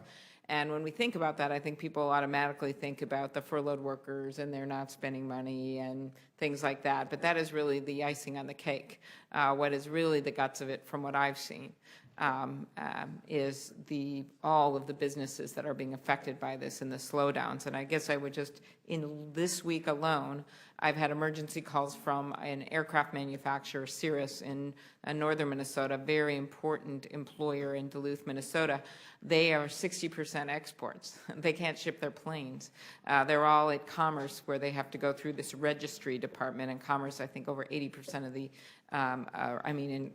in transportation department, Ms. Blakey, over 80% of those employees are laid off. Mining companies, these are routine permits, not complicated ones, have not been able to get their permits. Companies aren't being able to get approvals for cosmetics and other things. And I love the analogy, because it's what I've been thinking about all week, is that this business isn't static. Other competitors all over the world, just like for your crab, are ready to come in and take over the market. And people have to start thinking of this even beyond the furloughed employees when it's slowing down American business, just at a time when we're picking up. My state, 5.1% unemployment, because we've been able to pick up the economy. And I guess I'd start on the jet issue. These are planes they make for people in countries all over the world. Ms. Blakey is a former administrator for the FAA. I know you're aware of the FAA registry office that allows companies to make final sales and deliveries of aircraft. Secretary Fox has been trying to work on this, but just because of the rules and the laws was discussed earlier, he's unable to open that office. Can you discuss the vital role this office plays with commerce across the country? Absolutely. In fact, I can tell you I'm very pleased to have signed a letter yesterday to Secretary Fox, along with a number of other heads of aviation associations, about how vital it is to get the registry back open, because there is a growing backlog of aircraft that not only are ready for sale, ready for transfer, but at the same time, they have got time-limited funding. The financing for aircraft is usually in place for only a short period of time. Because they're so expensive. Well, they do cost a bit. And with that in mind, you don't get long-term loans. And so then if you time out on your financing, you're back at the beginning of things and maybe don't have a deal at all. So there is a tremendous amount at stake on this. And it is new aircraft. I also would remind you that the Congress after 9/11 required that everyone that owns aircraft every 3 years re-register. So you've got a lot of people who have to continue to fly, must register their airplanes, and those are backing up as well. So it is a very serious problem and one that needs to be addressed. Thank you very much. And Secretary Fox has been great about talking to the companies and trying to work on this. But until we open the government, not on a piecemeal basis, because I don't think they were even on the list, so of the various bills that have come through, we have to do this in total. Chairwoman Hersman, I'm well aware of the work that the National Transportation Safety Board does after our bridge collapse, I-35W bridge in the middle of a river on a summer day. How many ongoing investigations or reports on accidents have been curtailed or delayed? I was just thinking in that bridge collapse to think if there had been a shutdown, so at least we couldn't have tried to figure out what happened so we could prevent it from happening on other bridges, ending in, by the way, us closing down some other bridges in Minnesota so we could fix them. I can't even imagine the effect of that. We complete about 1,500 investigations every year, so it's safe to say that well over 1,000 have been halted in their tracks. There's very little that we can do to keep those moving, and we really have to establish a very high bar to bring our people back to work, and we've only been able to do that on 5 occasions in the last 10 days for 5 different events. The rest we've had to let go, and I think in many cases we've heard about the delays. I think Safety delayed is safety denied. We don't find these issues, we can't address them. Okay. Last question, quickly, Ms. Weintraub. Put some questions on the record about some of the very important consumer issues that you've worked on, I've worked on. This is the 10th anniversary of the Do Not Call Registry, opened by the FCC and the FTC. However, the registry is currently not operating, and fraud prevention and protection programs are not running during the shutdown. And we already know there's been some issues. There was a hearing on this on the Do Not Call Registry and improvements that need to be made. But I can't even imagine what people will think, because they call us all the time when they're bugged by these calls. So what's the status of that? It is still non-functioning. The FTC's website is actually entirely offline. You go to it, there's a page that says this website is closed. There's critical information on that website. I used an example. If you are the victim of identity theft and you want to find out what to do, and maybe your state consumer protection agency sent you to the FTC to find out what you should do in this circumstance, how do you try to minimize the damage? There's no information available there. And at many different call centers that the FTC administers and other hotlines that are critical to obtaining information from consumers that can help consumers, there are currently not people working there. So All the right. systems are shut down. Well, thank you. Well, I'm hoping these negotiations and all the time over at the White House the last few days will produce something, but I think we all know the simplest is the Senate bill simply opens the government and that pass the Senate, and we could move on from there. So I appreciate it. Thank you. Thank you, Senator Klobuchar. Senator Ranking Member Thune. Thank you, Mr. Chairman, and thank all of you for being with us today. We are, I guess we're in the middle of what really is should be an avoidable partial government shutdown that nobody wants, but nobody seems willing or able to end. So let's hope that changes quickly. I'm encouraged by some of the discussions that are happening here in the last day or so. But my state of South Dakota, like every state in the country, has felt some of the effects of this. I think that we can't ignore both immediate and the longer-term impacts of having the government shut down, but we also can't ignore the problems that precipitated the current crisis. And one of the reasons we are where we are today is because around here we too often play the short game and not the long game. We end up at the 11th hour grasping to find a solution to try and solve a problem, and everybody's weighing the political impact of how who's going to benefit, who's going to lose. And we really ought to be doing the work earlier in the year and thinking on a more long-term basis. We didn't do appropriation bills this year. We haven't been doing appropriation bills like we normally should. And it seems to me at least that as we think about the fact that we've got a $17 trillion debt, we shouldn't get up to where we got a debt ceiling crisis to talk about that and to figure out what we can be doing to play the long game around here and to do things that are really in the country's long-term interest. And so we're always dealing from crisis to crisis around here, and I think that's an unfortunate way to govern. I know it's the nature of the beast sometimes in this city, and certainly with the Congress and the time that I've been here, and both as a staffer and as a member. But I think we can do much better, and if we did follow regular order, do the budget, do the appropriation bills the way they're supposed to be done, we wouldn't find ourselves in this situation. I just wanted to make one observation, and I know there's been a lot of my colleagues today here have criticized the targeted bills that have been passed by the House of Representatives, and I know that approach isn't ideal, but it's not all that undifferent from the process we follow when the appropriations process is working. And discrete bills are taken up on the floor. And so when we consider areas that have been discussed today, I think it's worth noting that measures passed by the House would fund the food safety mission that the FDA cited in Ms. Weintraub's testimony, the research at NIH cited in Dr. Leshner's testimony, and the FAA's function cited in Ms. Blakey's testimony, as well as many other areas outside the scope of this hearing.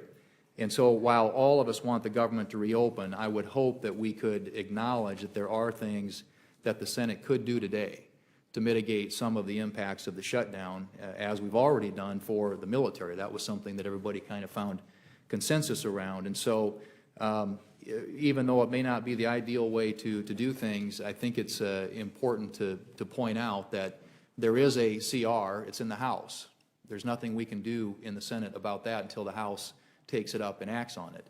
But the House has sent us numerous bills now that fund various portions of the government. And so I guess my question for all of you is, are those bills that have come over here from the House that are funding bills, would they fund the various functions of government and things that you've mentioned here today that are important services that the government provides? Don't all jump at once to answer that question. No. Did I get you correctly? Yes. You're saying the bill sent by the House would not fund those portions of the government? It depends on the bill, but I'm not. NIH? The NIH was, if I remember correctly, was the clinical center, wasn't the entire agency. Is that correct? FDA? I would argue that the piecemeal approach does not adequately protect consumers. In order for consumers to be protected in terms of their the transparency and the fairness in the marketplace, their food, their safety, the air they breathe, the products they use, the cars they drive, the government needs to be fully funded. Okay, but I'm just saying the programs that the FDA funds, would they or would they not be funded by legislation that's been sent to the Senate from the House? I believe parts of it would be. I don't think that's true. I think all of it would be. I think the bills that have come over here have been funding bills that fund, at last year's level, the functions and services provided by many of the agencies that you all have mentioned here today. But our system of food safety is actually insured by 3 agencies, the FDC, the CDC, as well as the USDA. And on many issues, it's not just one agency that works on it, but there's agencies that work together and collectively and share information and build on the work of one another.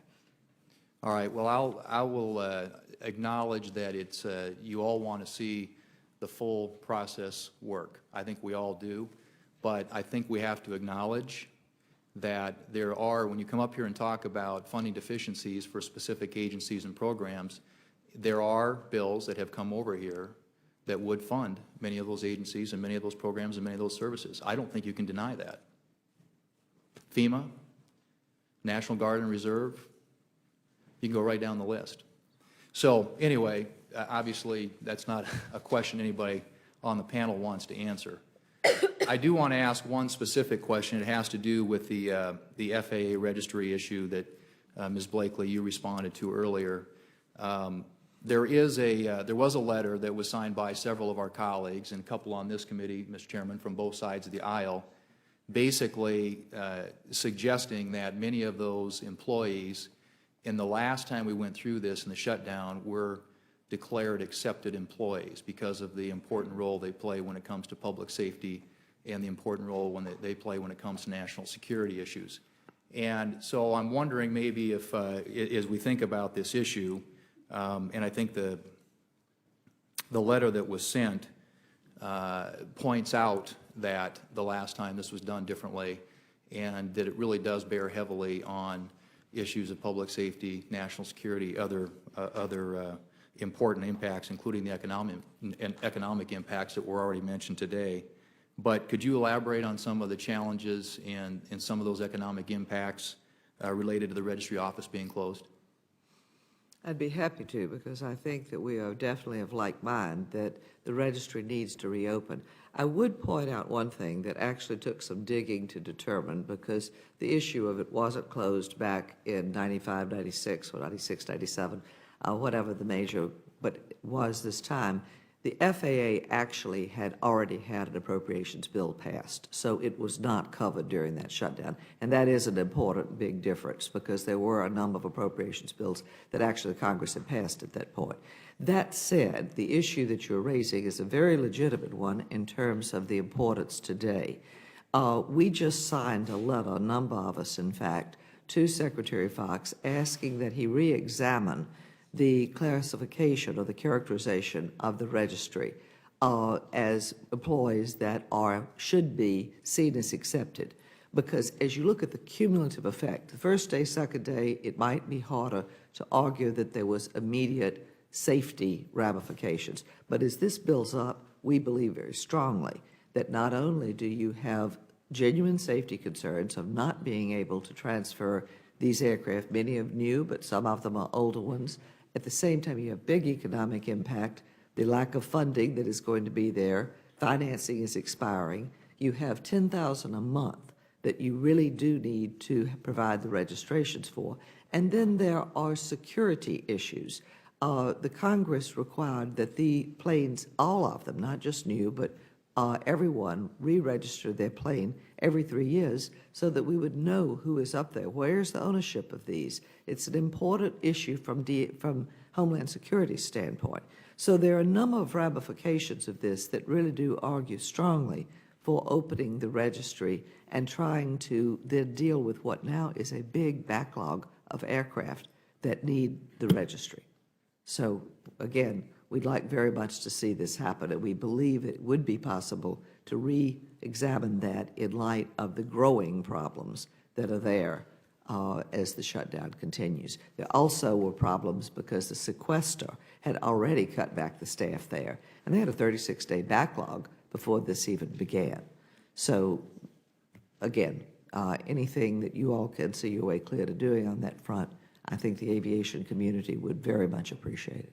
Well, hopefully we won't be in this position much longer, but if we are, I hope they'll follow your advice and the advice of some of our colleagues here and declare those people to be accepted, because I do think they have important missions that they perform, and in so many respects that are important to us. So thank you. Mr. Chairman, thank you.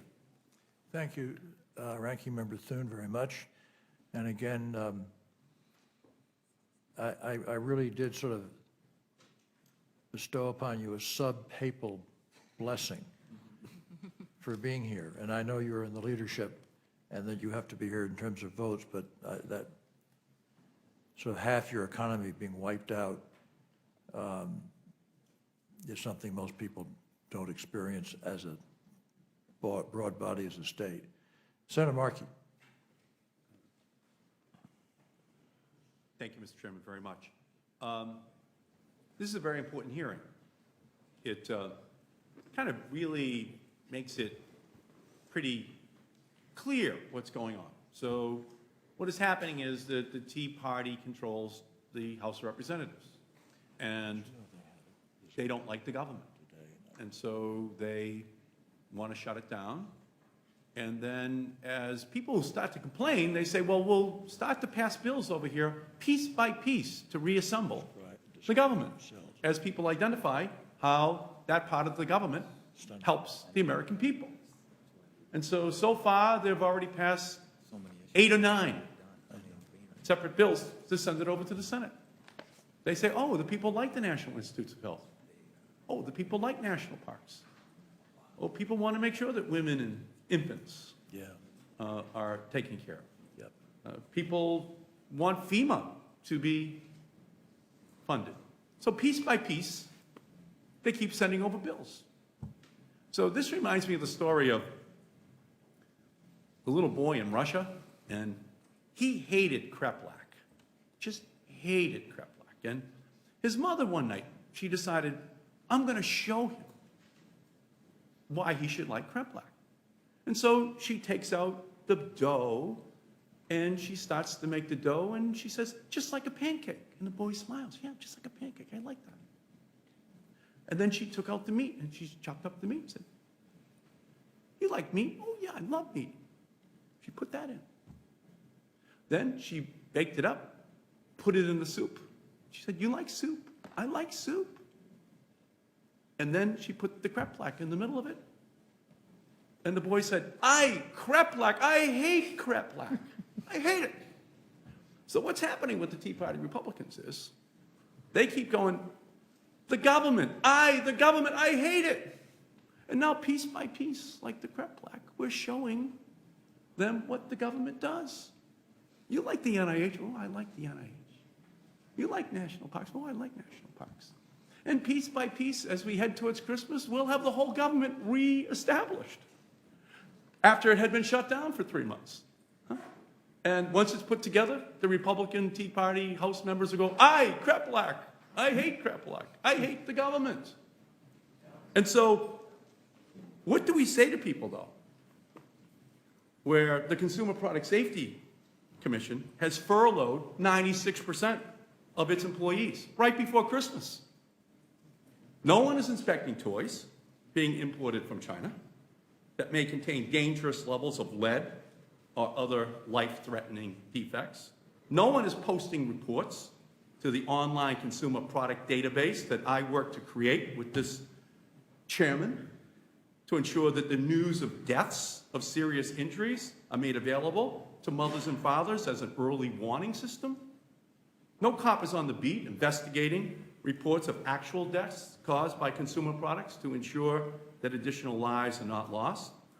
In just the last couple of weeks, an explosion killed a worker in the DC Metro. A bus in Tennessee crossed a median and struck a tractor trailer, killing 8. A plane crashed in Arizona, killing 4. But the cops on the beat at the National Transportation Safety Board aren't investigating any of these incidents.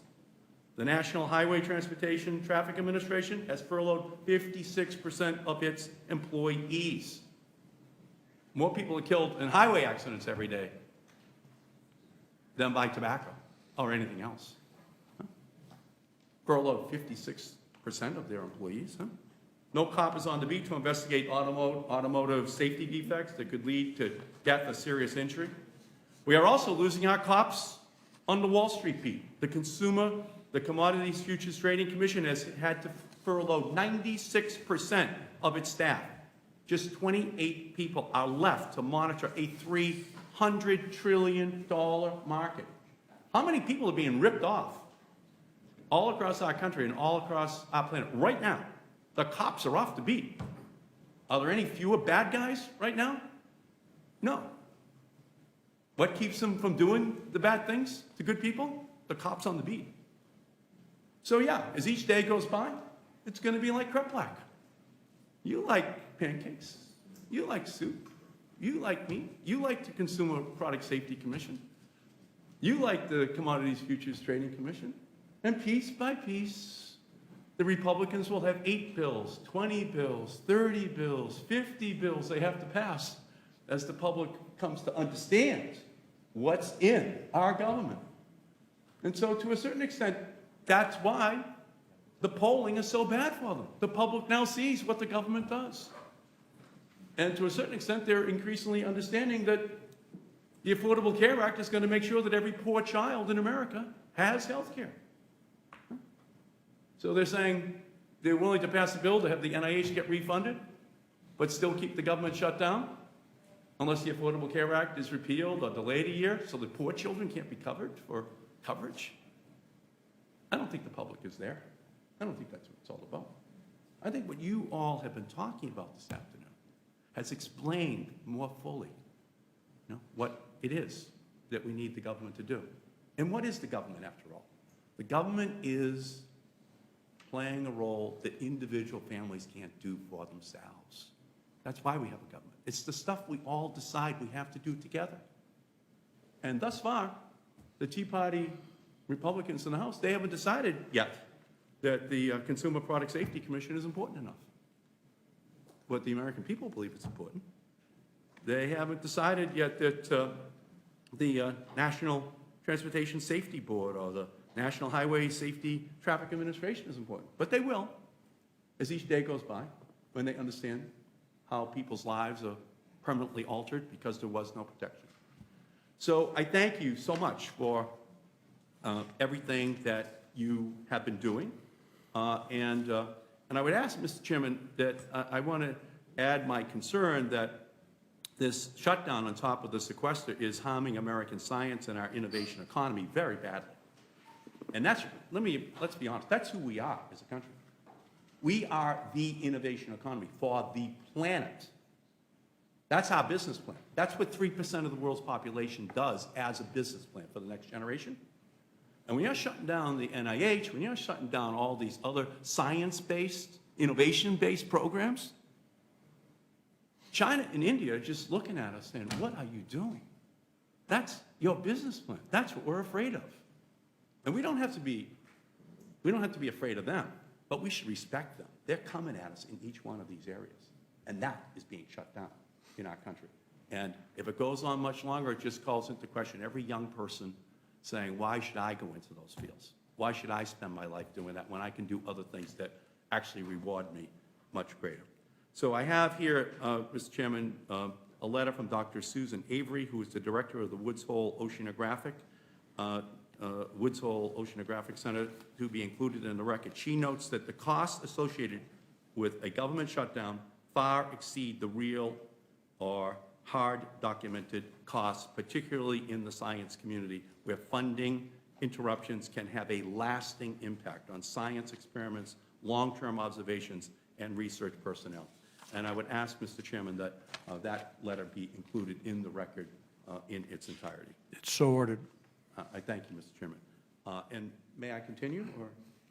You may. Okay, I thank you.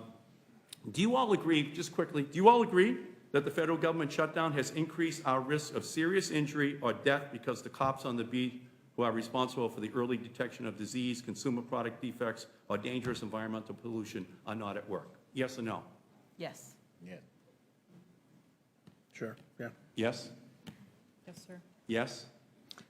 I'm actually not in a very good position to judge most of what you Okay. laid fine. out there. Okay. I got 4 yeses and not in a good position. So we have lost many of the fundamental protections from poisons, defective products, financial crime, because the federal government are being held hostage by an extreme faction. Rachel Weintraub, do you agree that the federal government shutdown has increased the potential for market manipulation in our equities and futures marketplace because the cops on the beat who are supposed to police the markets are not at work? Yes, I do. Is it possible that once the financial regulators get back to work, they will never have the time or ability to access and thoroughly analyze the large backlog of data awaiting them to ensure that they identify any wrongdoing and take steps to prosecute? Yes, especially as the shutdown continues. Next, just yesterday, the founder of market research firm Nanex noted that the markets have been wilder than any time since August of 2011, and that high-frequency trading is running rampant. Should we be finding a new way to fund the Commodities Futures Trading Commission so that the next time there's a dispute over the budget, we aren't forced to pull our financial cops off the beat? Yes, this is yet another example of a need for more robust funding for CFTC and for CFTC to be self-funded in the way that other financial regulators are. And finally, Mr. Chairman, Ms. Weintraub, what are the implications of the Federal Trade Commission, the agency in charge of consumer protection and privacy, of closing its doors for an extended period of time? Is there anyone able to investigate if cyberstalkers target children playing on their parents' iPads? There is not. There is not. Crep black. Okay? We just disaggregate the government, and we can see what it's doing on a daily basis to protect every family in our country. I thank you, Mr. Chairman, for this very important hearing. Thank you, Senator Markey. I repeat, I'm so glad that you're here. Senator Begich has a question. I think Senator Cantwell may too. Okay, mine will be very short, but just to be in all fair, because I know it's a tough question that the ranking member asked, because you don't want to get in the crossways of a big issue we're dealing with here, but I want to assist the senator in the answer to his question. For my friend from Alaska, Captain Colburn, Coast Guard wasn't in any of those bills. NOAA wasn't in any of those bills, so your permits and your ability would not be solved by those bills that were sent over from the House.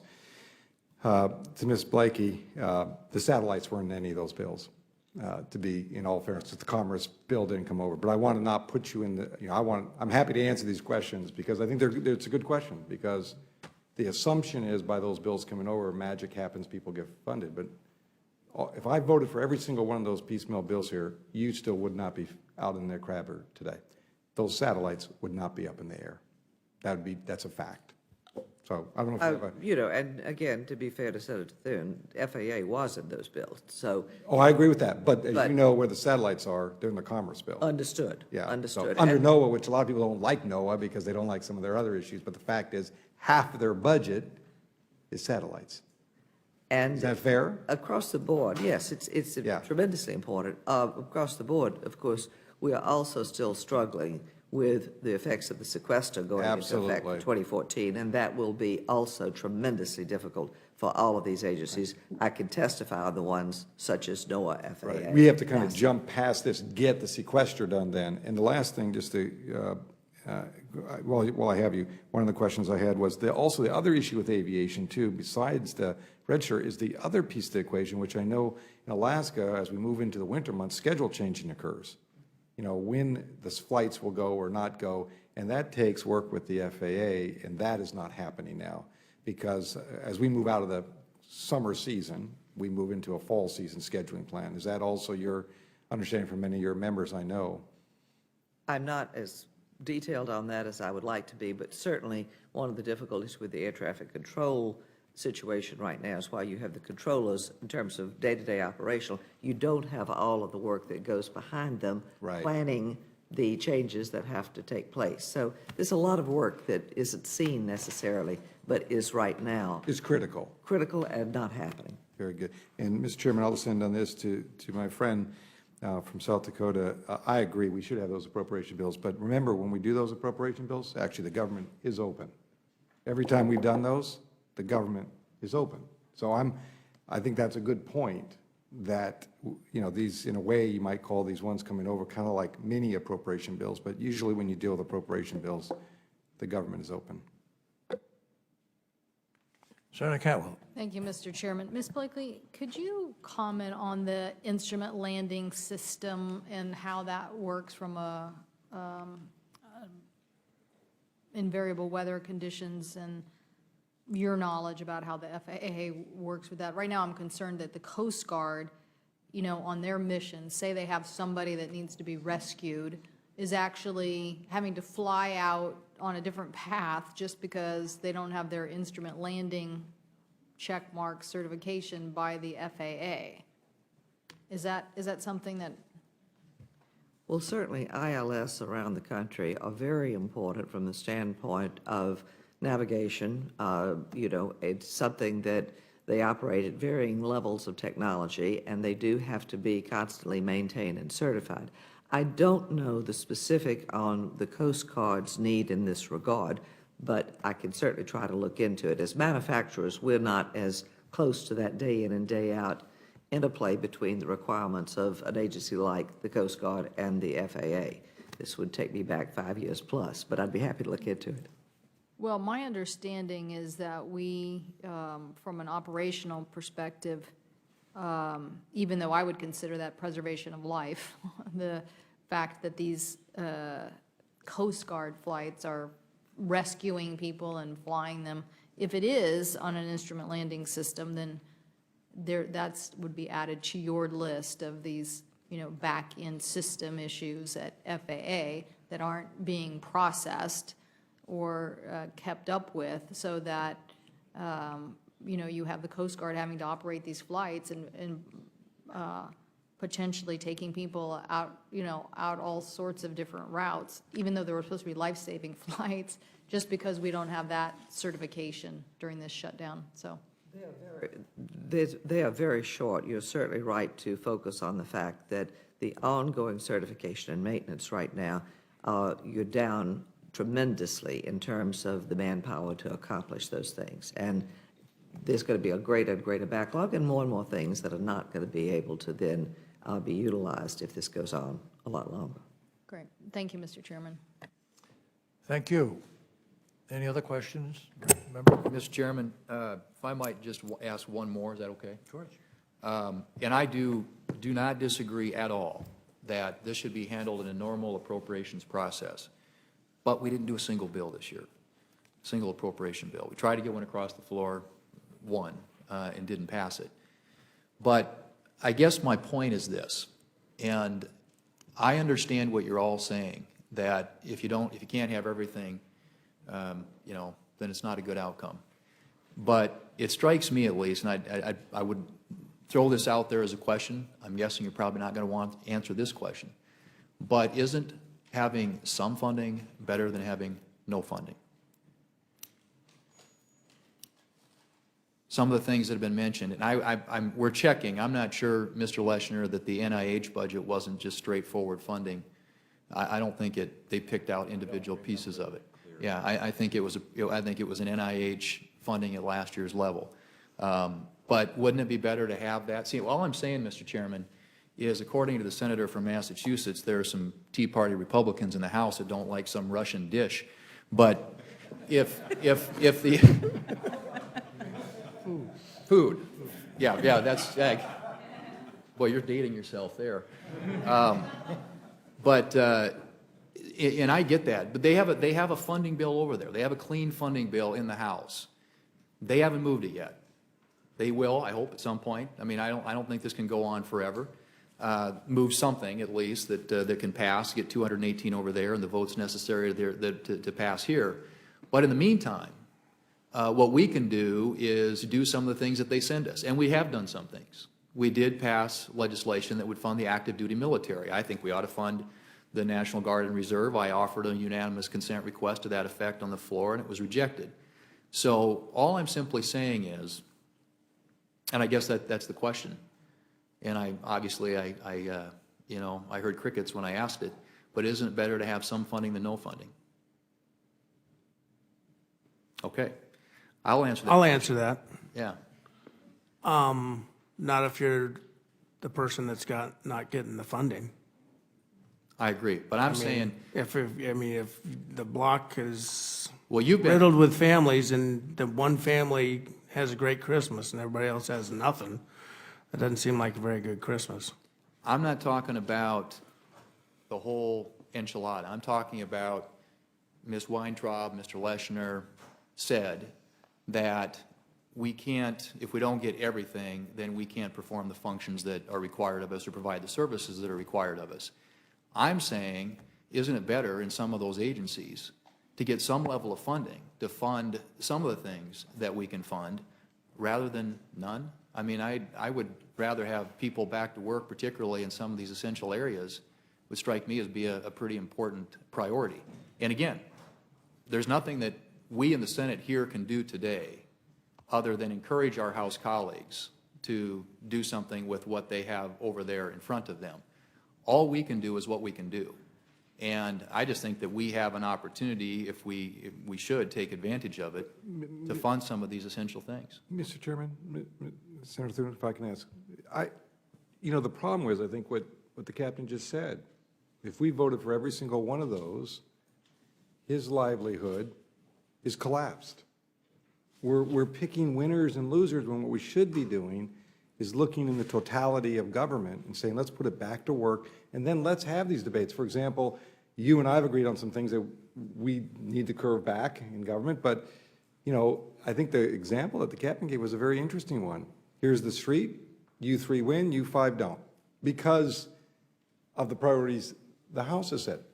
We've also suggested amending those bills, as you know, and send them back over there. But we have to be careful in who the winners and losers are here when, right now, yes, maybe Institute of Health is fully funded. Product safety is not. FAA is. National safety is not. Coast Guard, NOAA is not. So now I look at this table, I see 2.5 winners. And that means the economy, not the government employees that the captain employs, but the private sector people and families that he supports. In an instant, those crabs aren't waiting around twiddling their thumbs, hoping, or their claws, waiting for the shutdown to end. They will move on or die off, just like the cod in about 2 weeks. Same thing. They're not waiting for some magic to happen here, and that means that income never comes back. Never comes back. I don't disagree with that. That's my concern. Well, right? in reclaiming my time, Mr. Chairman, again, if we put a bill on the floor, then I would vote for an amendment that you would offer that would fix that particular situation for Captain Colburn that you just mentioned. We are limited to what we can do in the Senate until the House does what it needs to do. All I'm simply saying is that, and the bills that we've sent back to the House have been the identical bills that have already been sent over. We haven't amended them. We've just sent them. We've tried to send them again, the same thing that we've sent them before. That's been the dueling unanimous consent requests that we've had on the floor. So until they take that up and do something with it, the things that they sent us over here, if we pick them up and pass them by unanimous consent like we did the active duty military bill, we restore important functions of the government.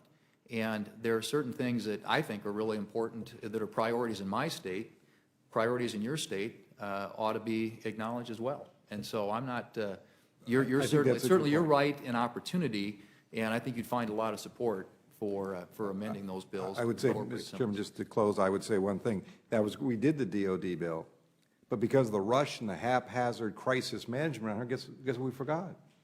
To pay survivors. So we had to do another rush.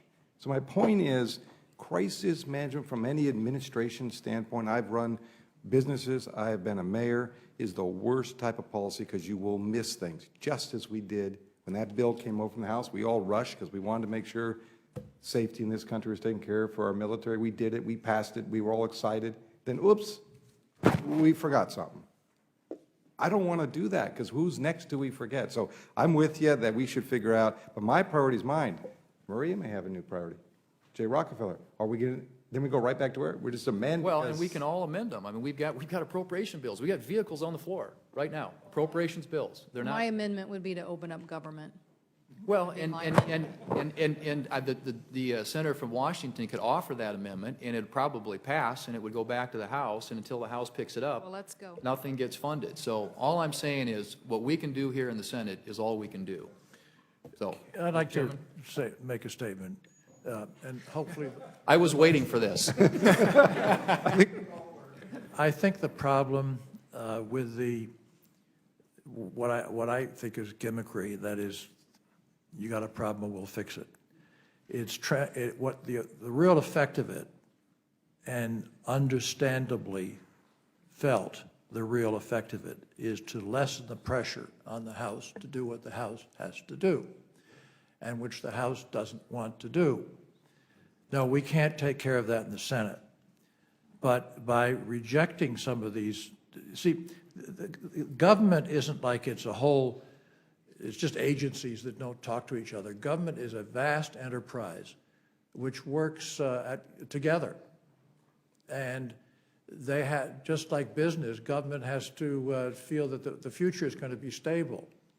So if you kind of, you buy off one group or another group, and that all sounds good, what it really is doing is, to me, is undermining the whole concept of government, a decent government, which you have a hard enough time doing anyway, a decent government acting as a whole for the American people.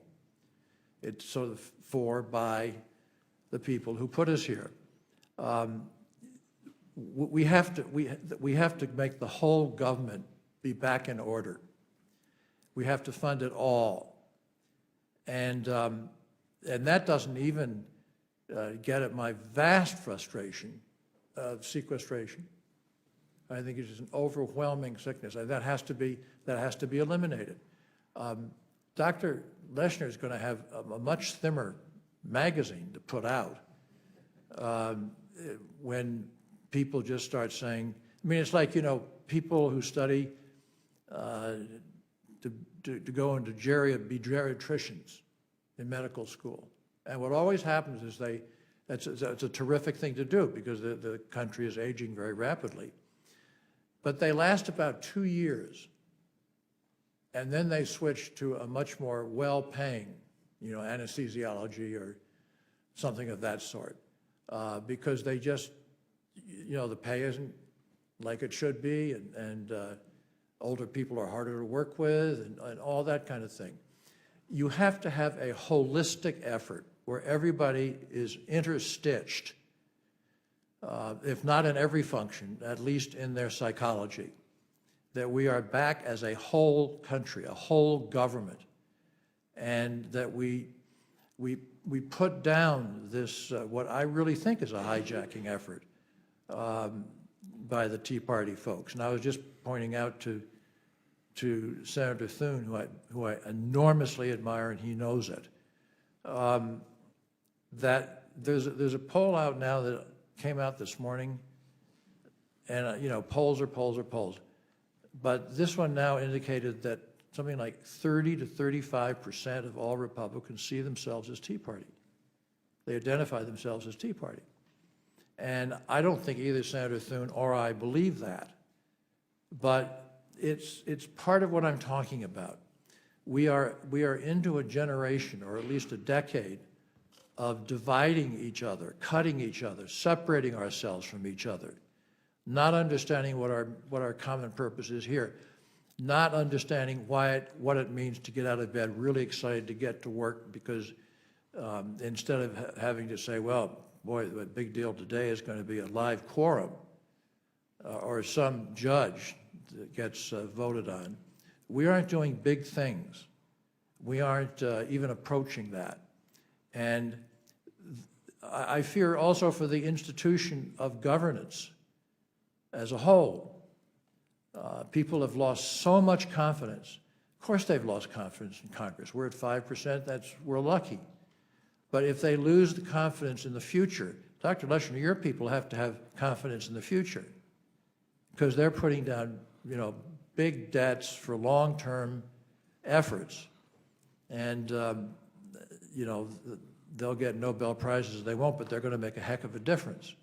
And every one of our folks testifying this morning are part of not just something called the National Transportation Safety Board. They're part of something called the United States government and its responsibilities to the people as a whole. And every one of us are joined in that. We've decided somehow that we have to, because of this phenomenon that's come up, and because of the, I don't know, they get started out with the health care bill, well, we've decided that we're just going to tear each other apart.